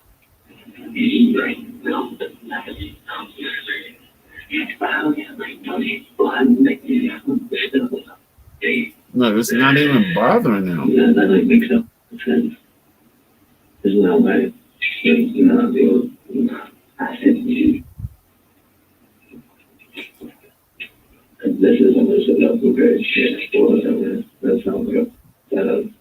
His thoughts on the conspiracy against him are soon interrupted by a most unwelcome phone call. Yeah, yelling would not be your best choice right now. I'm not in the mood to deal with you. I'm really not. I got enough going on. So what is it? What are you calling me for? Wow. Yes, I know. I'm going to need advice. Thank you. He's talking to his mother. Don't start with me. Wow. Okay, bye. I'm not dealing with you. Why do you make it? Soon, Kristen requests to see him, and according to the police report, pleads with Travis I to feel take a like polygraph. I'm gonna He stop. I refused. feel like if you can talk to your parents like that, you have no respect for nobody, not even yourself. He's talking crazy to his mother on the phone. That is crazy. Exactly. Detectives return to the interview room. They decide to get very clear on the kind of case this is. When we're dealing with medical experts and people that all they do is look at things and they see things and they see people that are in car crashes and plane crashes, and then they see the injury that is on Jacqueline, the conclusion ultimately that we're learning that they're coming to is that this is going to be ruled as a homicide. Okay? Homicide. Yes. So to define what a homicide is. I know what a homicide is. Yeah. That would be that her death is the result of your actions. The detective explains that the only thing left to determine is whether Travis hurt Jacqueline on purpose or whether it was some kind of accident. She fell down on something causing a very serious break. then you're embarrassed, you feel shameful, you don't want her to be upset. I get that. Being embarrassed or shameful. Well, see, that's what I'm kind of worried about here, because 99% of the people that I talk to at least show some kind of like outward emotion. They feel upset. They're like they show some kind of sadness or something, or they show something other than contempt or suspicion.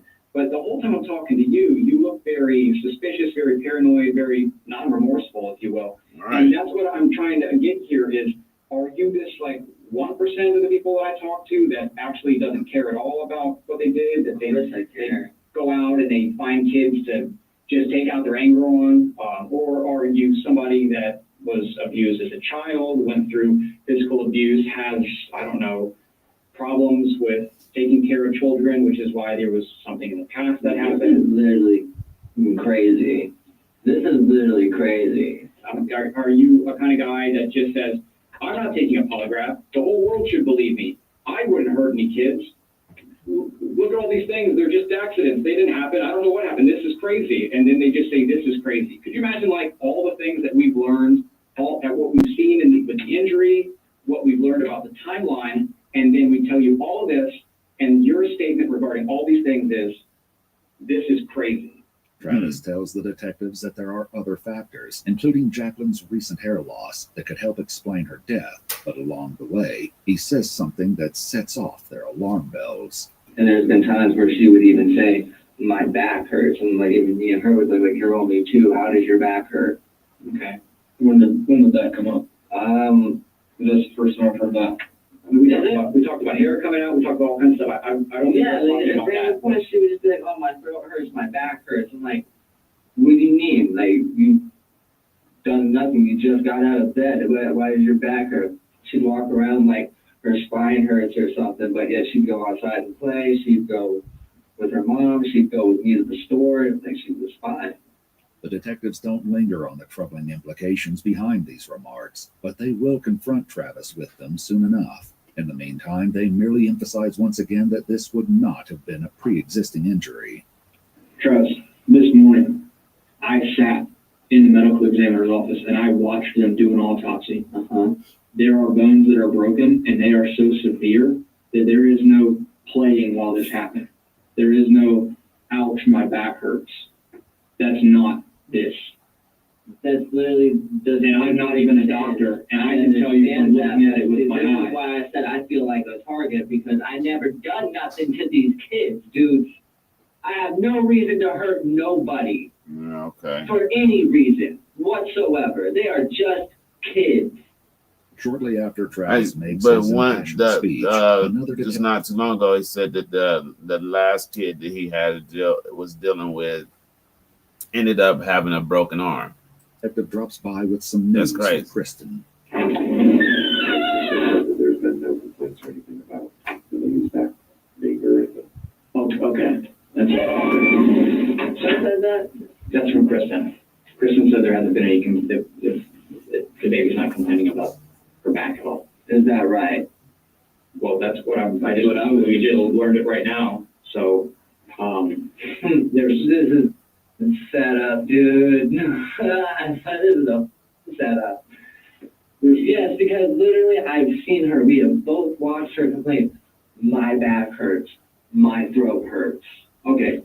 So now I'm telling you that, and she's saying otherwise. There's no one trying to set you up here. Okay. That's what I feel like. I feel like I'm being set up. We're telling you what we learn as we learn it. Okay. The detectives try once more to get Travis to open up, but Travis soon decides that he's heard enough. Because I'm telling you, it's going to come back as a homicide. That's ridiculous.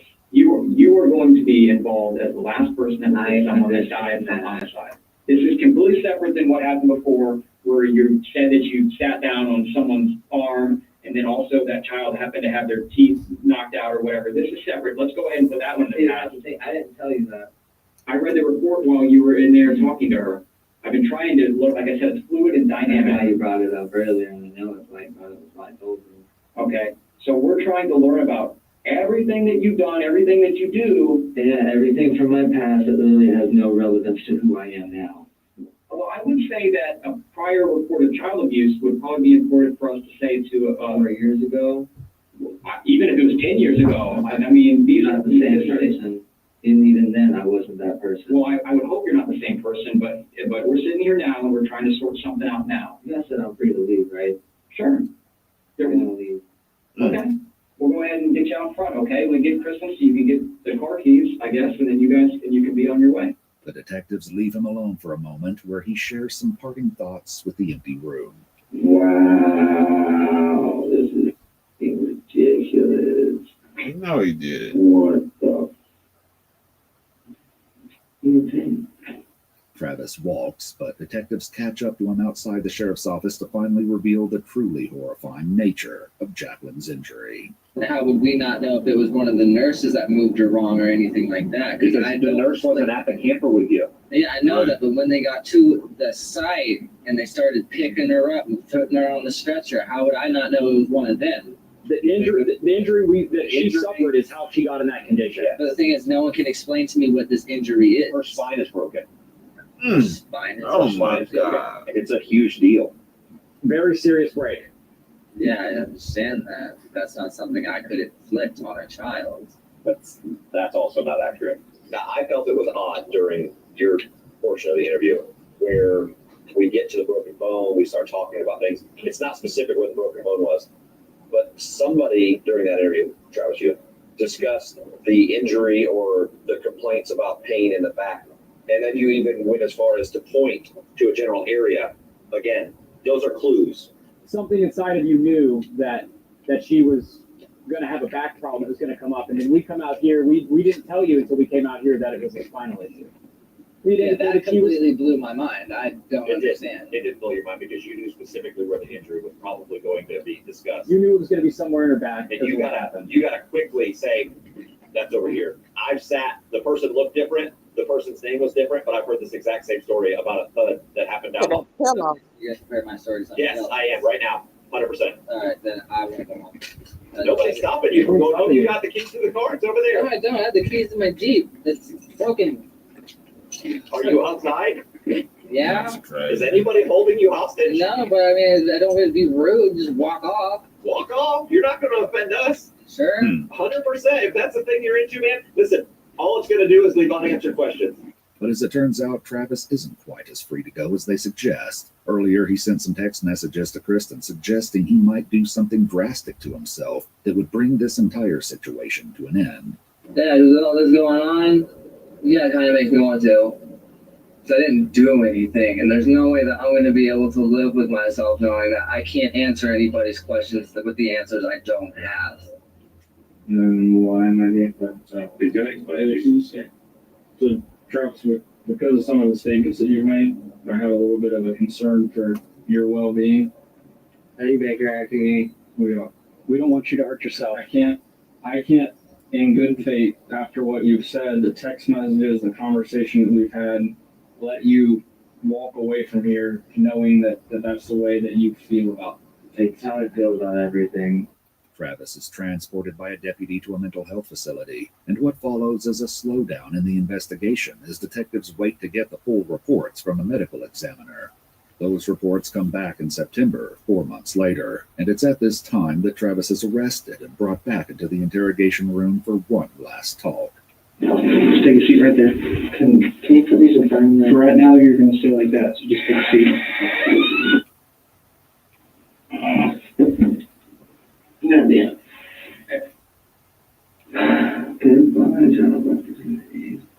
As soon as we're done, we're going to come in and talk to you. So let me get somebody to move those handcuffs. It's actually going to be a time where you're going to sit here and tell me exactly what it is I did, or what you guys think I did. I know it's been a while since we talked. No one's talked to me, but I can tell you I've been harassed the entire time. Well, I'm really sorry about that. I don't think I haven't harassed you in any. No, not you, the family. All right, hang tight. Let me get his handcuffs moving the phone. We'll talk in 1 second, okay? Let me just get all this stuff taken care of. Travis gets his cuffs moved and finds himself face to face with the detectives once again. This time around, they aren't holding anything back. So what I want to know, Travis, is what actually happened. We went to the lake. Kristen went to work. We were there for like 20 minutes. We brought her back.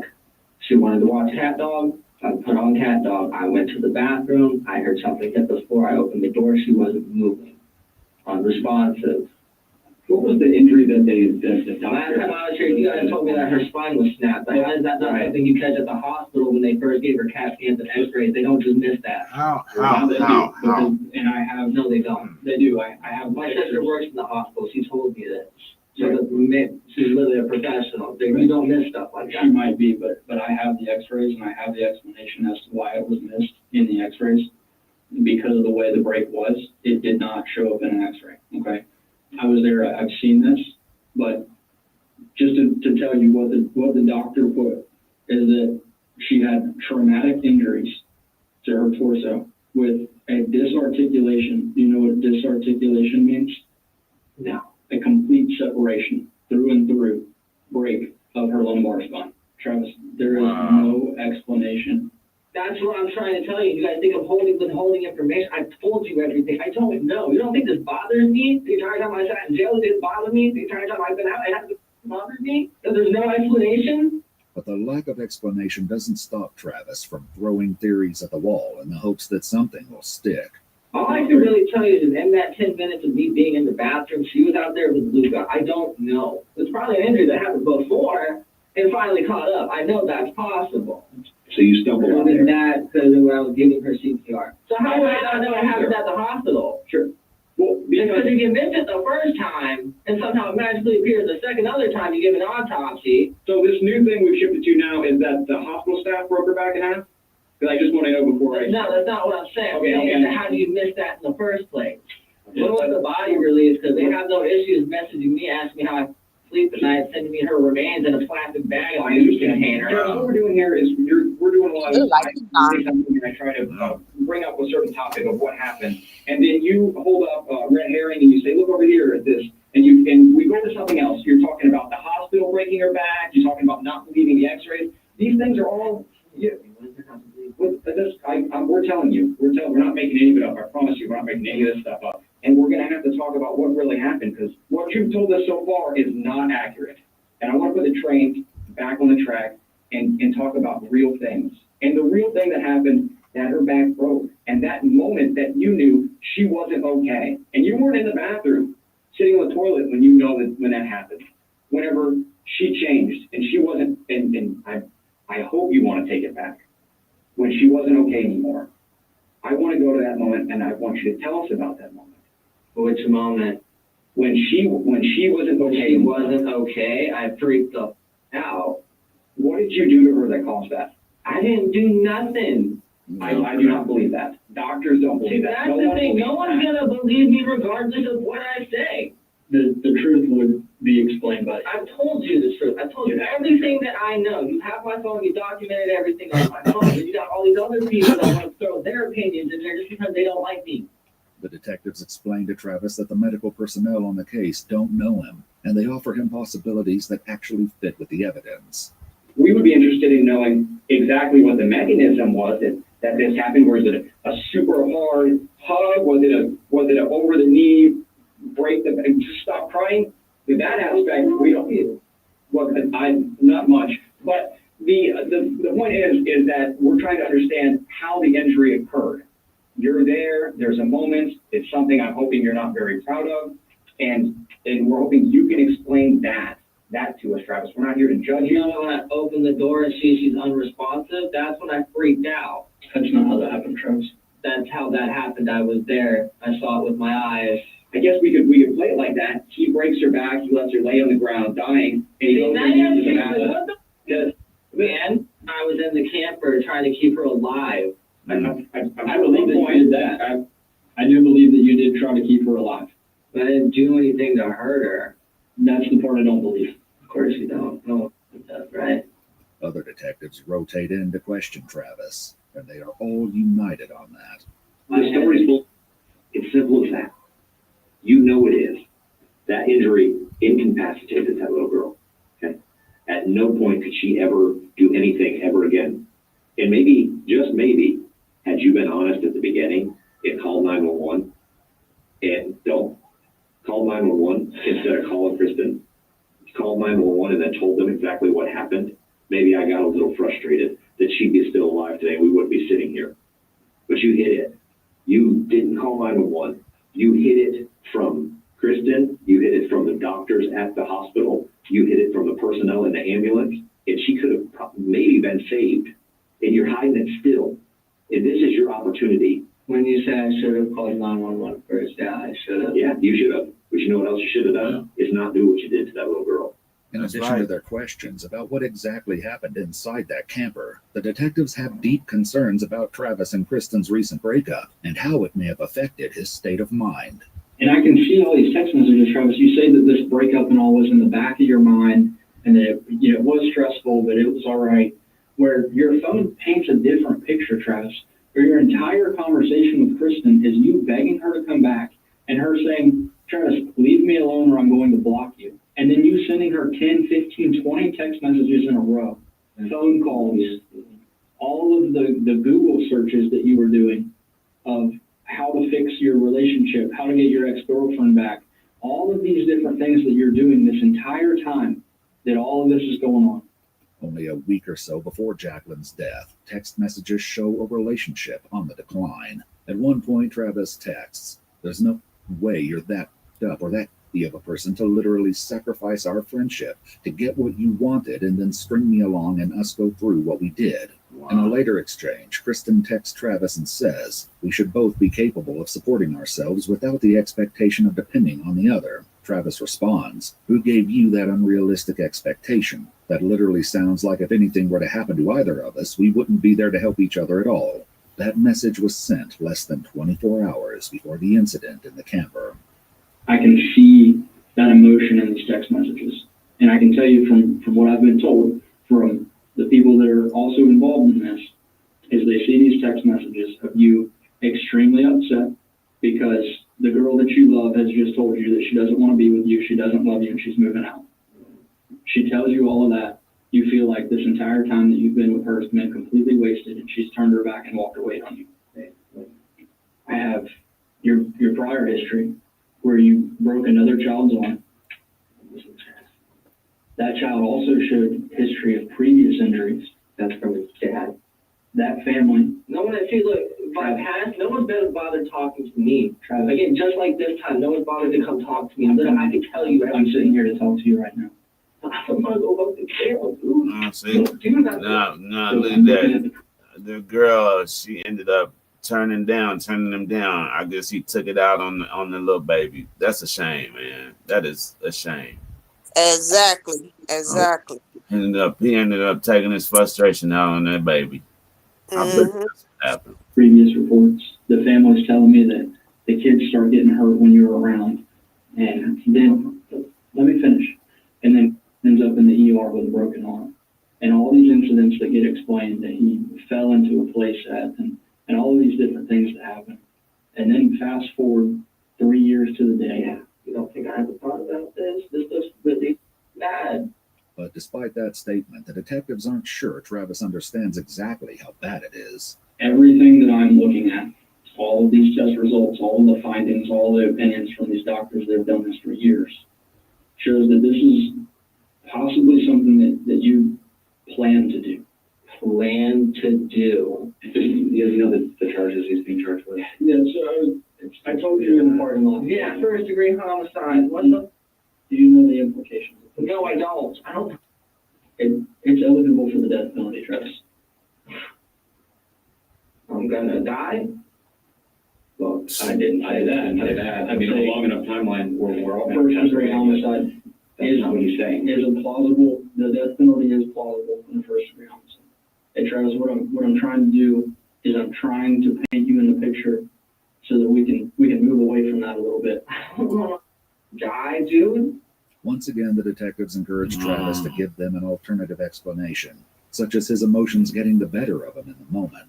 If I'm don't worry about that baby. You think I wouldn't express guilt? Well, I think someone that would have remorse and would actually care about kids and things would have some kind of guilt. I'm a little on the edge about that. You seem like maybe you're really into you and you aren't really into other things. I can care less about my own well-being. Thank you. But the detectives say that's not the story they read in his text messages. They paint a completely different picture because all of your text messages to Kristen and everybody else are all about you, what you want, what you need, all centered around Let's read that. You're using whatever you can against me, or you use a reason to abandon me. That's not right. Is this him talking to somebody? It's not fair. And that's causing some extreme mental and emotional damage. Someone else thinks they can take advantage of me and prove to me that my life, my feelings, anything about me doesn't belong here. Love doesn't. I don't know what that is. I wonder if that's him. Is that him like texting somebody, or is it? Let's see. No one gives a F about me, and I'm just the effing thing for everyone to use and drag you up. That's him texting some girl, probably. Uh-huh. That's crazy. And see, you still not gonna get the female because now you going to jail and she gonna still be with somebody else. That's right. That's right. That's just dumb. Really dumb.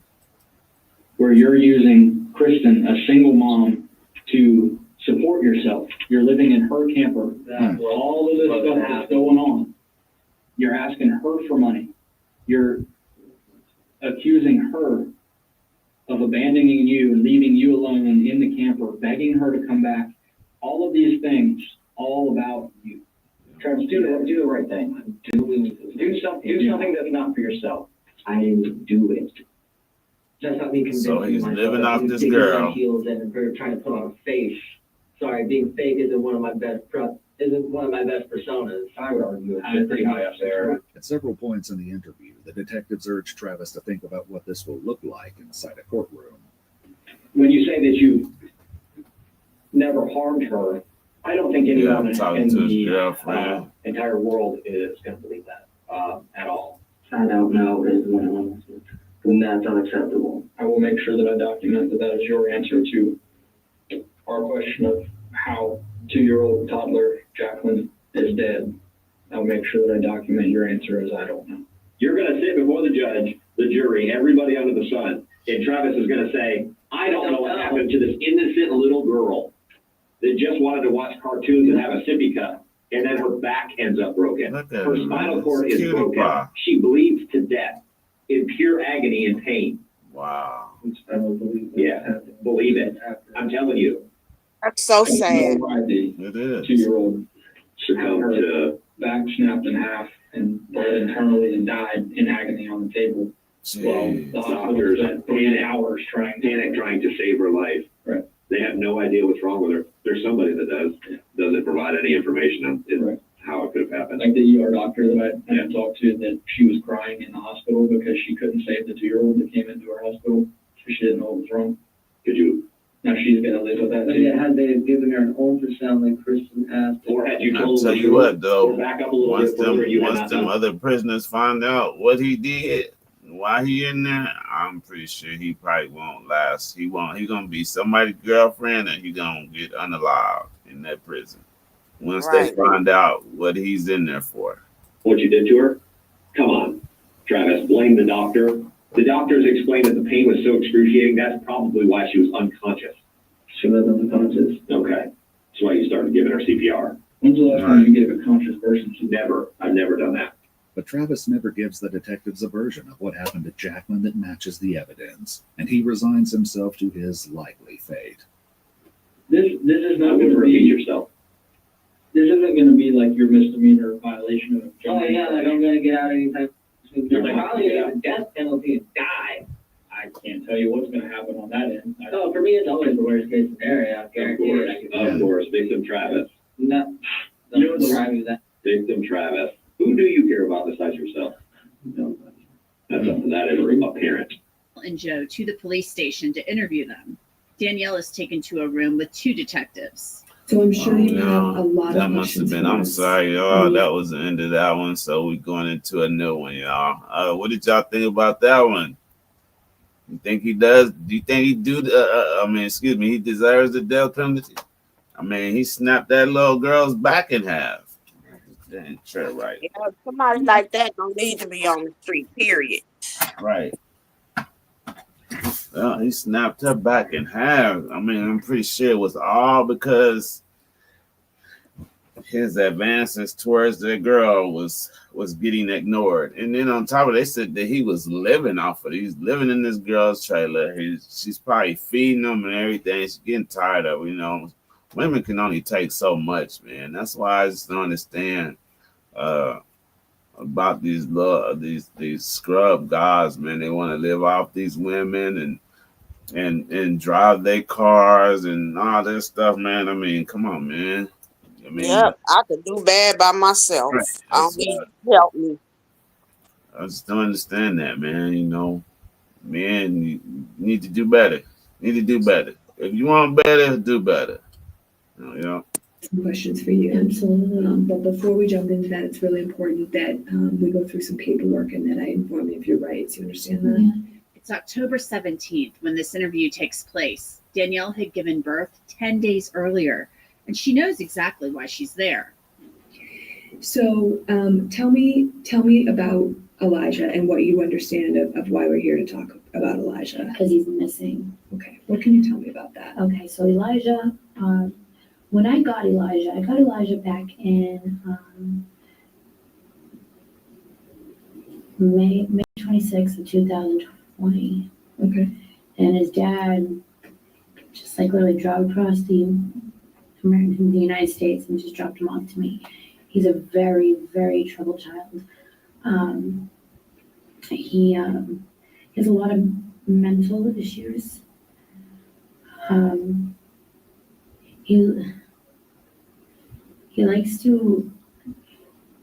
Elijah likes to sneak out of the house. So we have a slider door. And I don't know if you guys have been there. I have, yeah. So you've been to my house. So have you felt the slider door, the wiggly handle? I didn't touch the handle. Okay, so the slider door doesn't lock, doesn't latch. He likes to sneak out while we sleep. He wanders while we sleep. He's a wandering little boy. So he's done that so many times. You know, we'll wake up and we'll find him. We'll come back in. He'll wake up, come back in, you know, whatever. So you heard that Danielle say Elijah was a troubled child, and she suggests that he may have simply wandered out of the house. She said it's something that he's done in the past. Then Danielle admits that she and her boyfriend, Joe Staff, were using drugs. Well, Joe and I started using drugs again. We were in active addiction. It's always just drugs, When ain't did it? that happen? All the time. I honestly don't remember. So are we talking When I was pregnant. months ago, Yeah. years ago? Months ago, when I was pregnant with my son. It's kind of unbelievable, but Danielle says she and Joe started using drugs again because Elijah was so difficult. She blamed Elijah for their drug use. She said other things about Elijah too. Because Elijah is just so much to handle. He would touch our daughter in her private spots. Okay. She would hide knives under his bed, tacks under his bed. He would steal things from our kitchen, and he would just do a bunch of stuff that not a normal little boy would do. So we started I can already see where this going. I can already see it. Started using drugs. So in September, she's trying to paint this picture of this evil little kid because she know something bad has happened to him.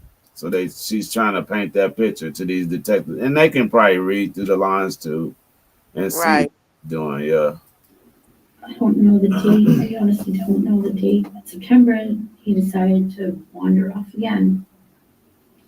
And us being in active addiction and not wanting to lose our kids, you know, we tried to find him. We looked for him and we're like, okay, well, he's going to come back. He always came back. So we waited. He didn't come back and we're freaking. We're like, where's Elijah? Never came back. Then Danielle breaks down. Okay. Would it be okay if I asked you some questions about that? Okay, take your time.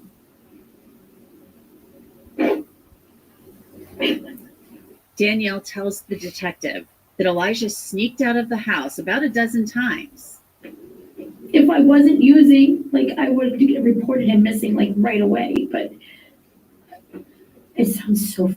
I'm so sorry. The detectives listen as Danielle tells her story. They let her talk, and they listen very calmly, but they likely don't believe a word she's saying. Their priority is finding Elijah. Well, tell me, so when did he go missing? I don't know when. We were sleeping.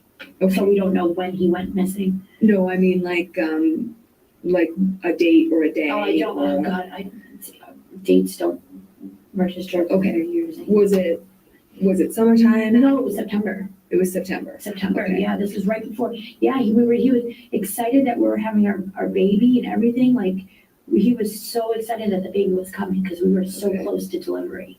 Walk me through it sequentially. So I'm trying. I mean, like it's like, obviously I came back in and I took the stuff and I went and got high because I was freaking out. So it's all a blur. So you said you walked outside and then came back inside and got high? Mm-hmm. Okay. Because I'm like, wait a minute. She was high when she was pregnant? So did you say what? Wait a minute. She was high while she was pregnant? Yeah. I was thinking of that. I was thinking that too. Wow. While she was pregnant. get high before or after you woke Joe up? Yeah, after. Okay, so you woke Joe up and you said Elijah's gone. And what did he do? He was like, what the again? I'm like, yep. I'm like, listen, I can't find him. I was like, I don't know what to do. I'm freaking out. I was like, I need to do something. I need to calm down. I need to do something. See, Did Joe get high? This is a prime example, y'all. This is what I'm trying to raise awareness. I'm trying to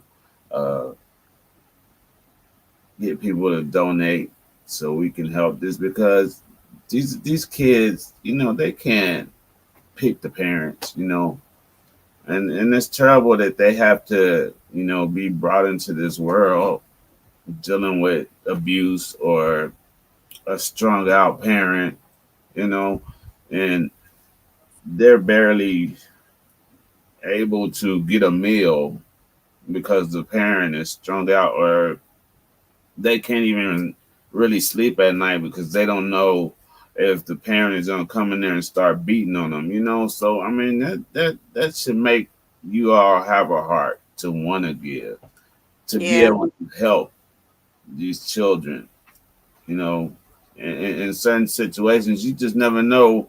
Your dollars may be able to help a child get out of a situation that maybe could, he could be unalive if it wasn't for your dollars, So, just think about that. This is what we're trying to do right here, right now. With you? Mm-hmm. And then what happened? And then we're just trying to think of what to do, where to find him. We've been looking for him every day. Every day. Why didn't you call the police? Because we didn't want anything to happen. Because DCYF would get involved, and then my daughter would get taken away. So I don't know. It's so hard to explain to people that aren't addicts why we do the things we do, like why we ran, because we're scared. We're human, it's a reaction. We didn't know what, just like we didn't know what to do. And when you say you ran, you're talking about when you fled from New Hampshire last week. The detectives already realize, and they know, that this sweet little boy in the photos is likely dead. At one point, Danielle talks about Elijah doing things to harm himself. So he'd be poking himself with a tacks. And what other self-harming behaviors would he do? He would scratch his throat. Like his dad, like the first time I FaceTimed him, he had scratches on him. Like, what happened to your throat, buddy?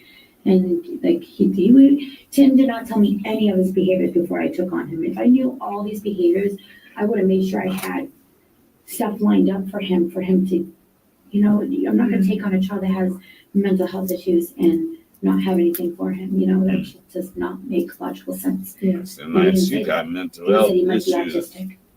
Okay. And this is not autistic. I have an autistic nephew who is, but yeah, he would scratch. Okay. He would sit there and bite his arms. He would, what else did he do? He would like slap him and like do weird stuff. Like I just didn't like, I couldn't, I needed him out of my house. I needed him out to get help. Not that I didn't love him and want him. I loved him. I love him so much. I just needed him to get help. And I was just watching him suffer and I couldn't do anything. You know what I mean? I couldn't do nothing. But slowly, Danielle begins to reveal some things that add some background to her story. I was depressed. Okay. I never left a house. Okay. We never left a house. Never left the house with. Yeah, that's. I felt like a prisoner of my house. Sure. Almost a year I haven't left my house. The only time I left my house is now. Haven't left my house since. Wow. Do you drive? No. Okay. And you don't have a car, you don't drive. Okay. Yeah.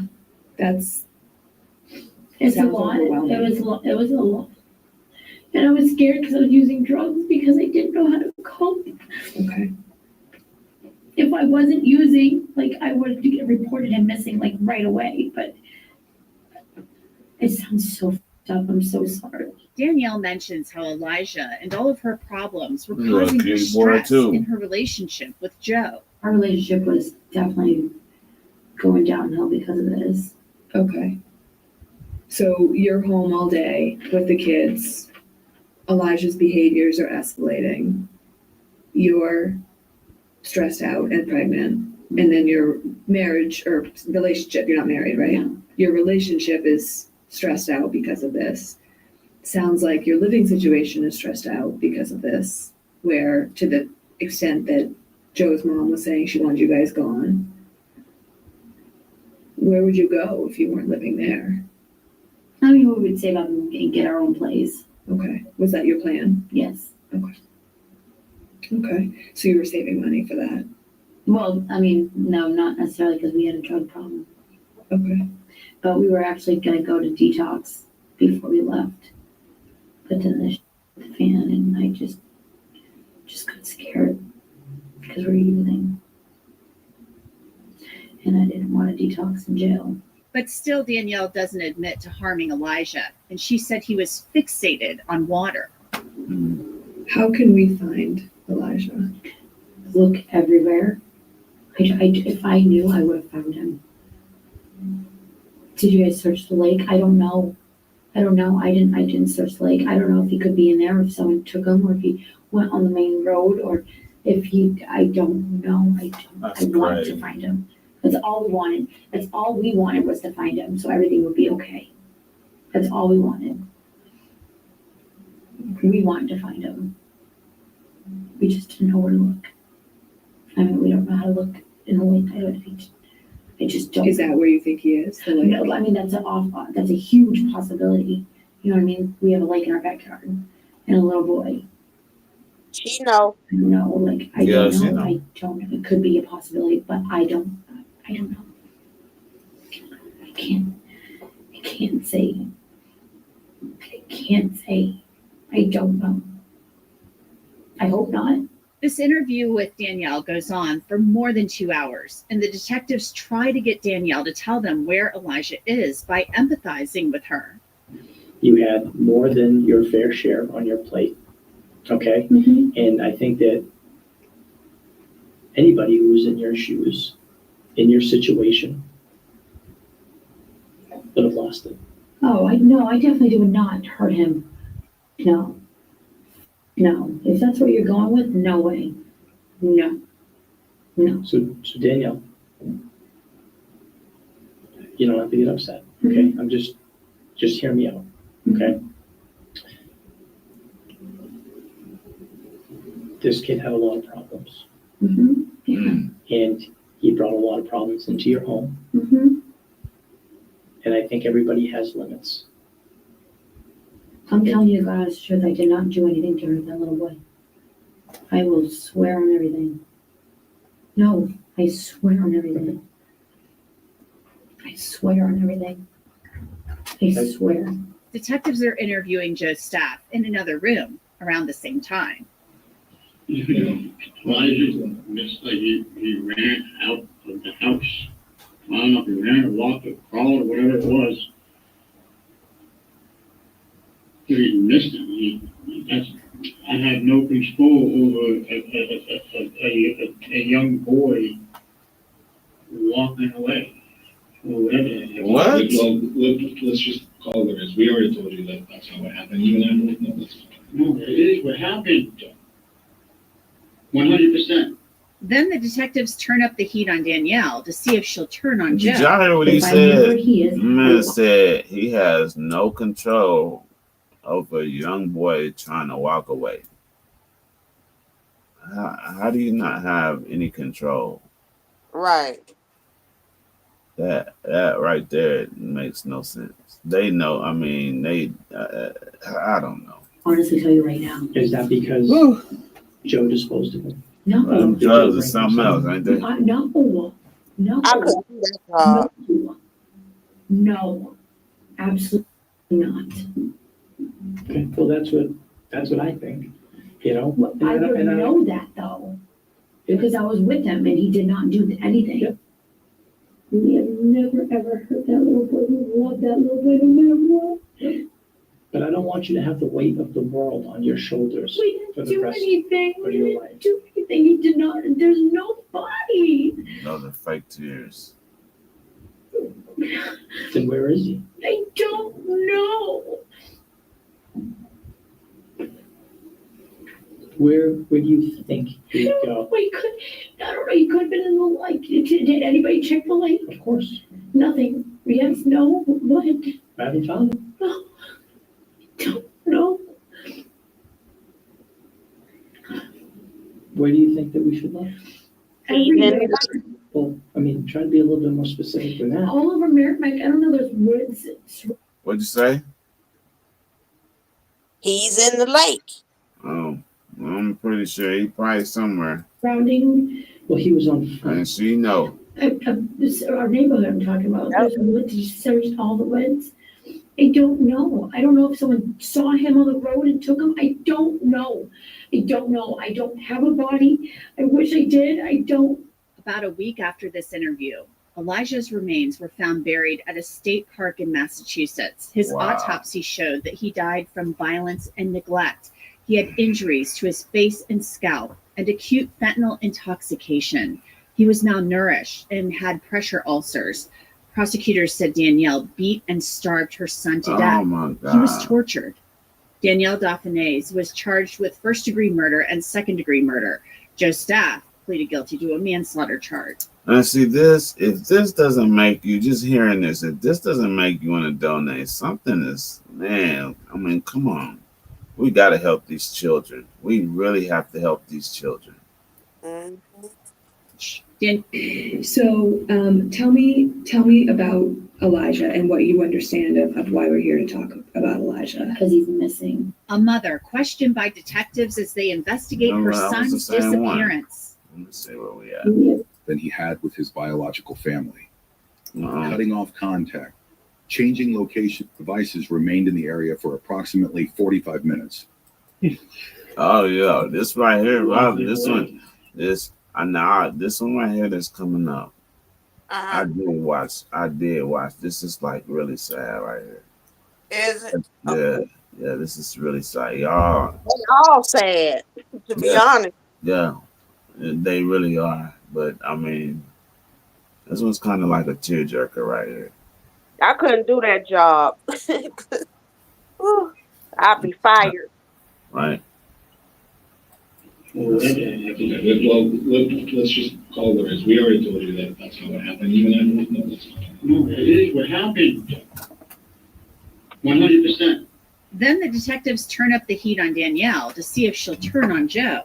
If I knew where he is, I would honestly tell you right now. Is that because Joe disposed of him? Let this play through. I don't want to fast forward it because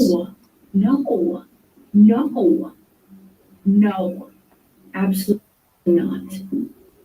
Okay, well, that's what I think, you know? Well, I would know that though, because I was with him and he did not do anything. Yep. We have never ever hurt that little boy. We love that little boy no matter what. But I don't want you to have the weight of the world on your shoulders for the rest of your life. Do anything. He did not. There's no body. Then where is he? I don't know. Where do you think he'd go? Well, I don't know. He could have been in the lake. Did anybody check the lake? Of course.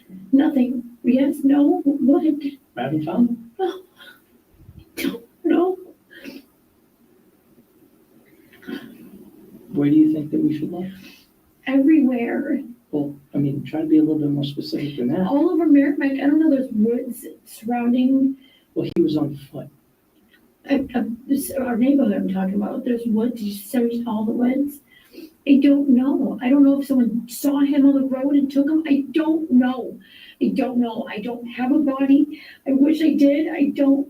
About a week after this interview, Elijah's remains were found buried at a state park in Massachusetts. His autopsy showed that he died from violence and neglect. He had injuries to his face and scalp and acute fentanyl intoxication. He was malnourished and had pressure ulcers. Prosecutors said Danielle beat and starved her son to death. He was tortured. Danielle Dauphinais was charged with first degree. She gave him fentanyl too? I think so. It sounded like he had something in his system. Murder and second-degree murder. Joe Staff pleaded guilty to a manslaughter charge. So tell me about Elijah and what you understand of why we're here to talk about Elijah. I love you. What's going on? What's going on? Without sound. And that's when he called 911. In the days that followed, the world would come to know the child's name. But for a time... Now, Danielle Dauphinais acts surprised that she's being taken into custody. I love you. Because no one is right here. All right, let's check this out.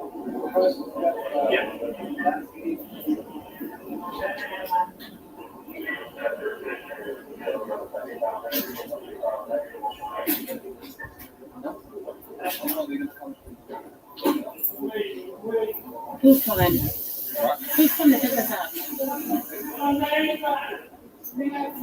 Who's coming to pick us up? Whatever he said, I have no idea either. Sorry. What Danielle Dauphinais did to her son is beyond the pale. She tortured him, she beat him, and starved him. She said she hated him. She may have given birth to him, but she wasn't much of a mother. I searched her in truthfinder.com, which is one of the largest public record search services out there. Danielle appears in Truthfinder. Here we go. See him away here. Boy, it still bothers me that somebody would have the audacity to set somebody else away like that for shoulders. Because when I first saw that little feller's face, it was like he was screaming help to me. The only help I know to do is to call 911. And that's what I did. It's about that little boy that they threw away like a piece of trash. That's what bothers me more than anything in the world, because I've got 5 grandbabies. It was just after 7 p.m. when he stepped into the woods. Boots sinking into damp leaves, eyes scanning for mushrooms, not meaning to trespass, just curious. Then he saw it, a suitcase, bright blue, just sitting there, alone, untouched, like someone had placed it, not tossed it. At first he thought someone was moving. Maybe they dropped it by accident, but it wasn't heavy with clothes. It wasn't even zipped tight. It had a strange stillness to it, a wrongness. He stepped closer, knelt down and unzipped the case. Inside, beneath a pillow and a garbage bag, was a small figure, completely still, fragile, unmoving, a quiet presence that seemed to reach out for help without sound. And that's when he called 911. In the days that followed, the world would come to know the child's name. But for a time, he was simply called Angel, because no one knew who he was. No alerts had gone out. No one had stepped forward. Not a single report had been filed. But the deeper truth wasn't just what was found in the woods that day. It was everything that came before it. And the unsettling belief that somehow this child was viewed as something less than human. This case is emotionally difficult and centers around a young child. Please take care while watching. Cairo Ammon Jordan was born on October 24th, 2016 in Atlanta, Georgia. By all accounts, he was a cheerful, curious little boy with a deep love for dinosaurs. His energy filled rooms, and his smile often lit up the faces of those around him. Family members who knew him described him as playful, gentle, and full of life. He was the kind of child who found wonder in small things, his toys, his imagination, and the world around him. His parents were DeJohn Ludi Anderson and Vincent Charles Jordan Jr. Initially, there appeared to be a shared desire to co-parent, but just a year into Cairo's life, things changed. By 2017, a custody dispute emerged. What began as a legal disagreement between two parents would slowly evolve into a quiet disappearance, one where Cairo's paternal side of the family would be edged out, not through any formal custody ruling, but through complete disconnection. Vincent Jordan Jr. stated that he tried to maintain contact. He wanted to be involved in his son's life, but each attempt reportedly met resistance. He claimed that DeJohn blocked his efforts to visit, stopped showing up to scheduled court appearances, and kept Cairo from any relationship with his father's side. See, that right there, that really upsets me because, you know, they'll turn around and order this child support and just stay on the father, arrest him, you know, get behind, they want to arrest him, they want to suspend the license, but if the mother doesn't follow through with the court order, it's nothing that can be done. See, this is the thing I hate about the situations like this. You know what I mean? And just think about it. If they would have made her follow through with those court orders, we probably wouldn't be sitting here watching a video of this kid right now. Right. You know? Exactly. By the time Cairo was 3, his paternal family had lost track of him entirely. He had been removed from their world, and they had no idea where he had gone. It wasn't just the father who lost access. Extended relatives were also cut off. Locations were no longer shared. Social media presence around Cairo became minimal. There was no formal declaration that he had been taken or hidden, just a slow erasure from one side of his family tree. In this period of isolation, a new figure emerged, Dawn Elaine Coleman. Friends with DeJohn, Dawn was not a relative, though she would later claim otherwise. She began traveling with DeJohn and living alongside her in Cairo. As DeJohn moved from place to place, Dawn was there. She was not a distant friend or occasional guest. She was embedded in their daily lives. At times, according to social media posts and later records, Dawn was the one caring for Cairo when DeJohn was unavailable. They operated as a pair, two adults who kept Cairo largely out of sight from those who once cared for him. There were no formal reports during this time, no welfare checks, no known intervention from Child Protective Services. How? Cairo was simply how can somebody do how can the father do a welfare check when he don't even know where this kid is? And then when he calls the child support people, they say, "Oh, we can't do nothing about that. You have to take them to court." Well, they have to be served papers in order to go to court, but you're not willing to. You know, I can understand some point. You know, they don't want to give the address out because you do have some crazies out there, but again, she's not following through with the court order, so there should be some type of way to get her to follow through or serve some papers to where we can go back to court and renegotiate these visits. I want to know where my son is. You know what I mean? Yeah, especially if you're paying child support. I should have access to him. Exactly. Yep. Raised, and no inquiries were made that reached official channels. The system had no record of concern. This is what makes the case so difficult and so haunting. There were no dramatic outbursts, no calls to emergency services, no school reports or red flags passed along to authorities. What happened to Cairo didn't come after years of known turmoil. It happened quietly, in the space between assumptions and silence. The people around him, those entrusted with his care, were not strangers. They were the ones closest to him. And the failure wasn't just personal, It was institutional. A child separated from one half of his family with no active oversight and no one officially checking in. Cairo's life was short, and much of it existed in places where no one was looking.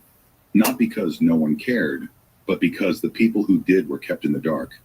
And the ones who should have stepped in never got the chance. On March 12, 2022, deputies in South Carolina attempted to initiate a traffic stop on a 2019 Dodge Challenger.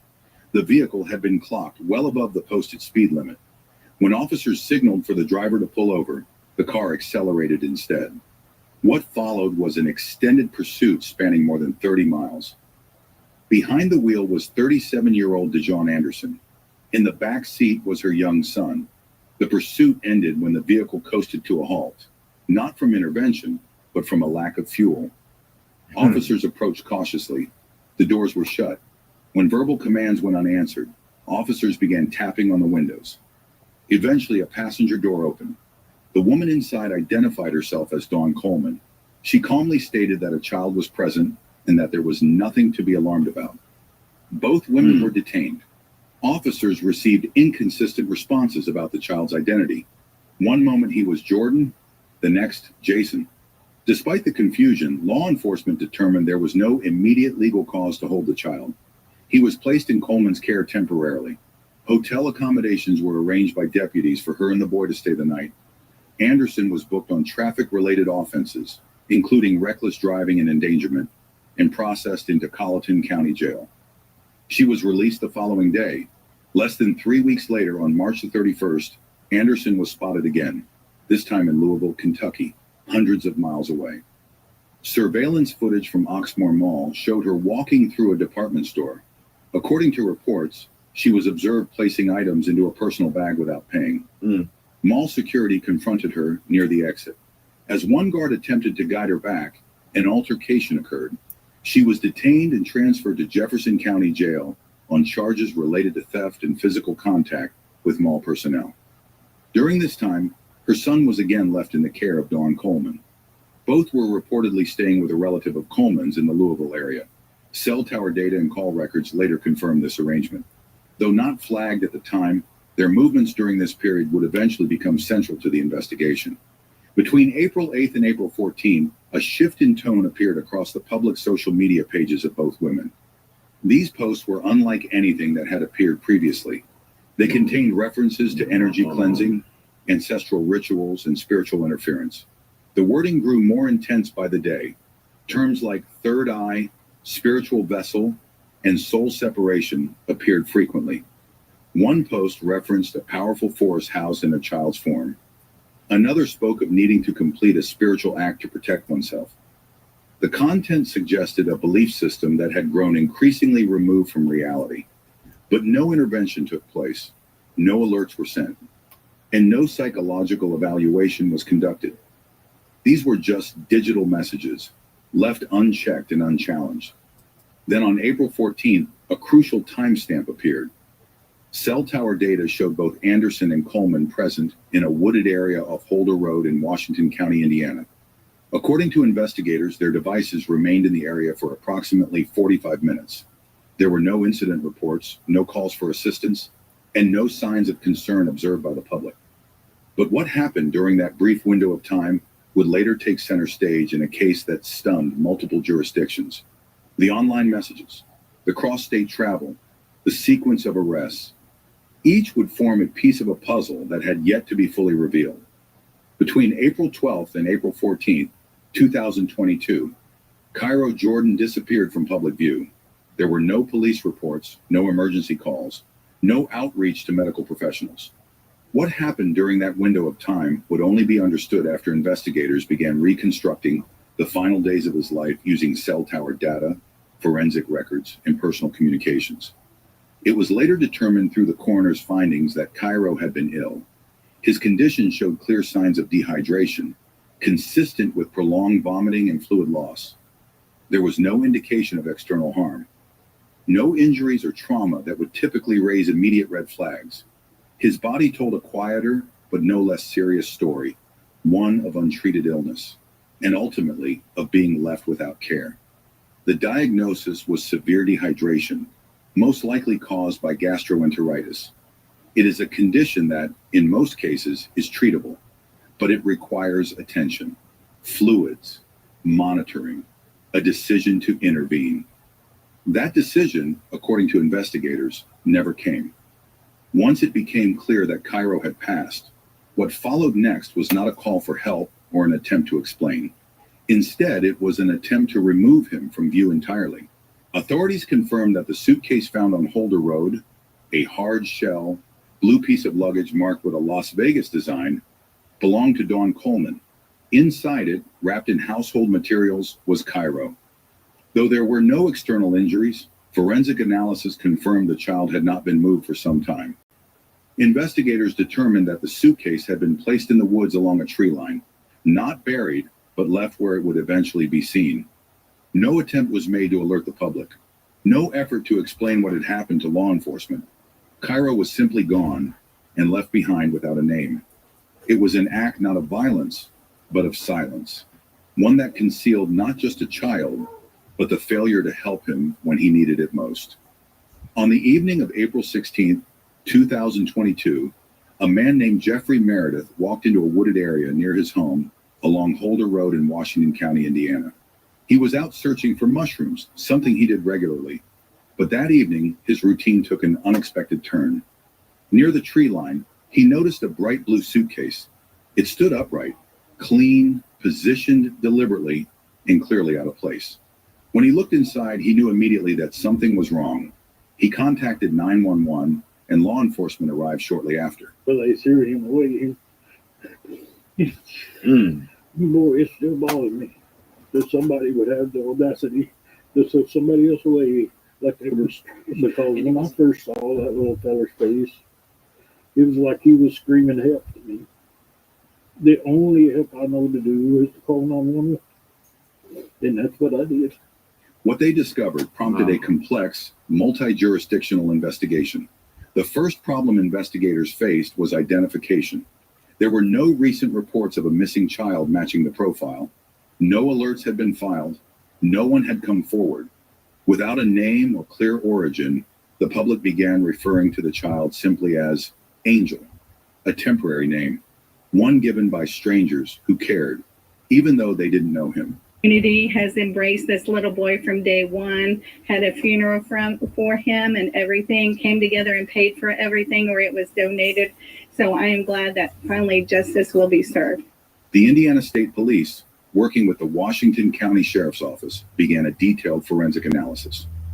Evidence collected from the suitcase included several items sealed and handled with care. Investigators recovered usable fingerprints from some of the inner materials. These were submitted to national databases for comparison. It took time, but on June 29, 2022, the first match came back. A set of fingerprints was linked to a woman named Dijon Ludi Anderson. That match led investigators into a broader inquiry. Who was Dijon Ludi Anderson? Where had she been? And who had she been traveling with? Authorities followed the trail into digital forensics. Court-approved access to mobile records, location data, and online platforms provided a fuller picture of movement and communications. These logs confirmed what came next. Less than a month later, on July 25th, a second match was confirmed. Another set of fingerprints, collected from the same suitcase, was connected to Dawn Coleman, an associate of Anderson. With two identities now verified, law enforcement widened their scope. Surveillance footage pulled from multiple sources showed a pattern. A residential camera near Holder Road captured a Dodge Challenger, registered to Anderson, traveling through the area at a time that aligned with earlier phone data. The car was the same make and model involved in a separate incident week earlier in South Carolina. Investigators then turned to social media. Subpoenaed access to both Anderson's and Coleman's accounts uncovered a string of public posts written in the weeks prior to April 16th. The content was unconventional. Posts included mentions of spiritual concepts, emotional conflict, and vague references to energy and protection rituals. While not directly incriminating, when placed beside the physical evidence, the posts raised concern. The language suggested a mindset moving further away from reason. From the outside, it appeared erratic, but to law enforcement, it provided context. Investigators established a digital timeline. Cell towers confirmed both women were present near the wooded area in the days before the suitcase was found. Location pings, travel routes, and communication timestamps formed a map that led straight to Holder Road. The evidence was not based on a single clue. It came from dozens of sources, phone records, fingerprints, surveillance, and the women's own public posts. Together, these formed the foundation of a case that was beginning to reveal a deeply unsettling truth. A child had vanished and no one had sounded the alarm. In October 2022, Dawn Coleman was located in California and taken into custody. Her name had already been connected to the forensic evidence found in Washington County, Indiana. Fingerprints, travel records, and cell tower data placed her at the scene. Investigators had also linked her online activity to a series of unusual and concerning public posts in the weeks surrounding the case. Confronted with the weight of this evidence, Coleman agreed to a plea deal. On November 21st, 2024, she was sentenced to 30 years. Exorcism, a very powerful demonic force from within my son. I know you can choose your soul, no questions asked. In prison. That's crazy. With 5 years suspended. As part of the agreement, she pledged to testify truthfully in any legal proceedings involving her co-defendant, DeJohn Anderson. In court, Coleman admitted to helping conceal what had happened. She confirmed her presence during key moments and acknowledged that she had assisted in covering up the events that followed. She denied initiating the actions that led to the case, but accepted her role in what unfolded afterward. Her cooperation with prosecutors played a significant role in the terms of her sentence. While Coleman entered the legal system, DeJohn Anderson became harder to find. After a warrant was issued for her arrest, Anderson left known locations and was considered a fugitive. Law enforcement tracked digital leads across several states. She remained off the radar for nearly 2 years, despite national attention and public awareness. Then, on March 14, 2024, she was located in Santa Monica, California. Using multiple aliases and avoiding established contacts, Anderson had avoided detection until that point. Once apprehended, she was transported back to Indiana to face the charges already filed in connection to the case. Later that year, in August 2024, a psychiatric evaluation was requested by her legal counsel. The court granted the motion. Following a mental health assessment, Anderson was found not competent to stand trial at that time. She was placed in the care of Logansport State Hospital, a facility specializing in mental health evaluations and treatment. Over the following months, her condition was closely monitored. Then, in February 2025, a reassessment was completed. This time, the court determined she was competent to proceed with trial. A formal date was scheduled for October 7, 2025. In pretrial hearings, Anderson submitted several handwritten motions, documents that included long, often unconventional arguments unrelated to the core charges. The presiding judge, Chris Medlock, reviewed these filings and issued an order to suppress those that did not meet legal standards or fell outside courtroom procedure. The court maintained that while every defendant has a right to participate in their defense, proceedings must remain focused on verified evidence and applicable law. At present, Anderson remains in custody, awaiting trial. She has not been convicted, sentenced, or entered any plea in this case. The charges against her are still pending, and the court has not yet ruled on guilt or innocence. This case highlights a broader challenge often faced by the legal system: how to address issues of mental health within the framework of accountability and due process. It raises questions about capacity, intent, and the ability of the justice system to respond effectively when serious allegations intersect with psychological complexity. With a trial now scheduled, the case is poised to move from investigation to judgment. For investigators, legal teams, and families involved, it marks the beginning of the next phase, where evidence will be tested, testimony will be heard, and the events behind one of the most unsettling child protection failures in recent memory will be publicly examined. There was no Amber Alert, no missing child report, no outreach from schools, family services, or concerned relatives. Cairo Jordan's absence didn't trigger protocol because no one in the system had been alerted that he was gone. Despite 2 separate arrests involving DeJohn Anderson within weeks of each other, one involving a high-speed chase with a child in the vehicle, and another involving an altercation with mall security, there were no wellness checks conducted on Cairo. No social services inquiry, no follow-up from authorities across jurisdictions. She was released both times on bond. No questions asked about who was caring for the child. No coordination between the law enforcement agencies in South Carolina, Kentucky, or Indiana. 3 states, 3 separate encounters with authorities. And still no system flagged Cairo as a child in danger. This wasn't a single oversight. It was a pattern, a cascade of missed steps, each one avoidable, each one in isolation, small.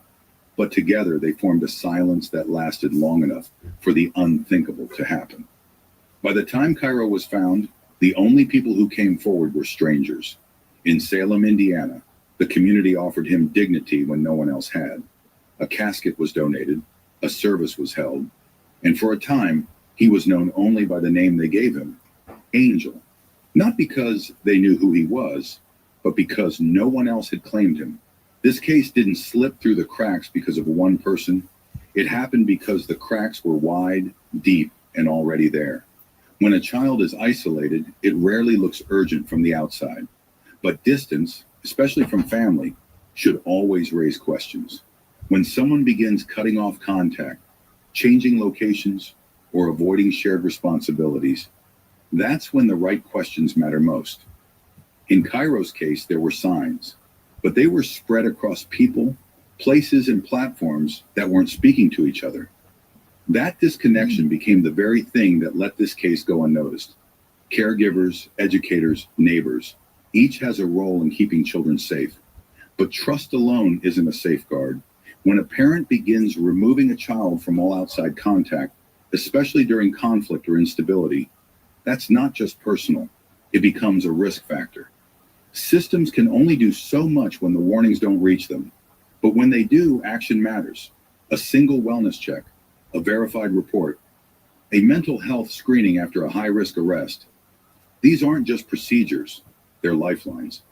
Cairo's story is not just a case, it's a signal, one that should be shared with courts, schools, child protection agencies, and anyone in a position to intervene before it's too late. This video includes additional resources in the description, national and local numbers to call. Please take a moment to save or share them. Awareness isn't enough unless it's followed by action. Cairo Ammon Jordan was only 5 years old. He had a future ahead of him, a boy who loved dinosaurs, a child who trusted the adults around him, and a name that was almost lost to silence. What happened to him wasn't inevitable. It was a chain of preventable events, missed signals, ignored reports, and fractured systems. Now there's an opportunity, not just for justice, but for change. If this story moved you, share it. Subscribe if you believe no child should be overlooked. And if you can also share this video, it helps spread awareness. To everyone who watches, listens, and speaks out, you help turn silence into action. Your voice makes a difference. You help turn pain into purpose, and you help make sure Cairo is never forgotten. Oh, that's why I do that. All right. Shoot, he was saying her name was the John Ludi Anderson. I thought he was saying Looney. I was like, yeah, that's the right name for her. Right. Right. I mean, how can you carry a baby for 9 months and then turn around and just unalive them? I don't know that. Just not doesn't. It makes no sense to me. I actually, man, I just really believe that like that mental illness is real. It is real. Mm-hmm. And they was I guess calling a child a demon. Is that what they were doing? Yeah. That's what it said. And then you have somebody else help you kill your own child. Right. It just makes no sense to me, man. How can you, just these are like perfect little small souls that haven't even made their mark in this world yet. I mean, how can you just unalive a child like that and expect and then just live on like nothing's happened? I told you they'd be looking puzzled, like what did I do? No. Oh yeah. Well, we're gonna make this a part 2 thing. I think I'm gonna go back live again, maybe Sunday night. I appreciate you guys like rocking out with me. I hope you guys tune back in for the second part of it. So yeah, I think I'm gonna make this a 2-part. And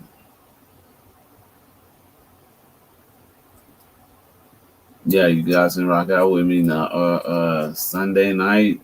I'm gonna try to come back on Sunday night, maybe like around 6:30, and finish it up. We still got maybe like 2.5 more videos. I'm trying to bring the awareness to um, the child abuse. I'm trying to grab donations for this organization. We have until Monday to at least try to get some donations up and turn it over so they can help a child that's in need. You know, maybe it's a family, somebody that's trying to get away from an abusive situation. So we can try to help. You know, anything helps. So if you guys are just find it in y'all's heart to donate, you know, I got my cash app is scrolling down on the screen, and also the name of the website is, the name of the organization, excuse me, is called preventchildabuse.com. Preventchildabuse.com. So you guys can go check out their website. Y'all can donate through them, or y'all can send it to me and I can donate. Try to do it like Monday afternoon, give people a chance to watch this live, and you know, if they find in their hearts to donate, you know, do so. And like I said, if you donate through me, you just leave your name or leave whatever you want, and I'll shout you out on the live that I'm gonna go live and show everything that I got from you guys, and I'm gonna shout you out. And I'm not gonna say the amount that you know, that's your business, but I will shout you out for donating. You know, because I mean, these kids, man, they need, you know, they need us. You know, that's we're they are our future. So, you know, let's try to help them out. Miss Ross, do you have anything to say before we go? Yes, I enjoyed rocking with you, Lil J, and your viewers. And all I wanted to say is there's no excuse for child abuse. That's right. That's right. That's right. So until then, hopefully we're gonna go part 2 with it Sunday night. I'm gonna try to come back on about 6:30 and finish these videos up. So you guys have a wonderful and safe afternoon. Be careful if you step outside. Just be aware of your surroundings, and I'll catch y'all on the next one. Be there or be square. There you go.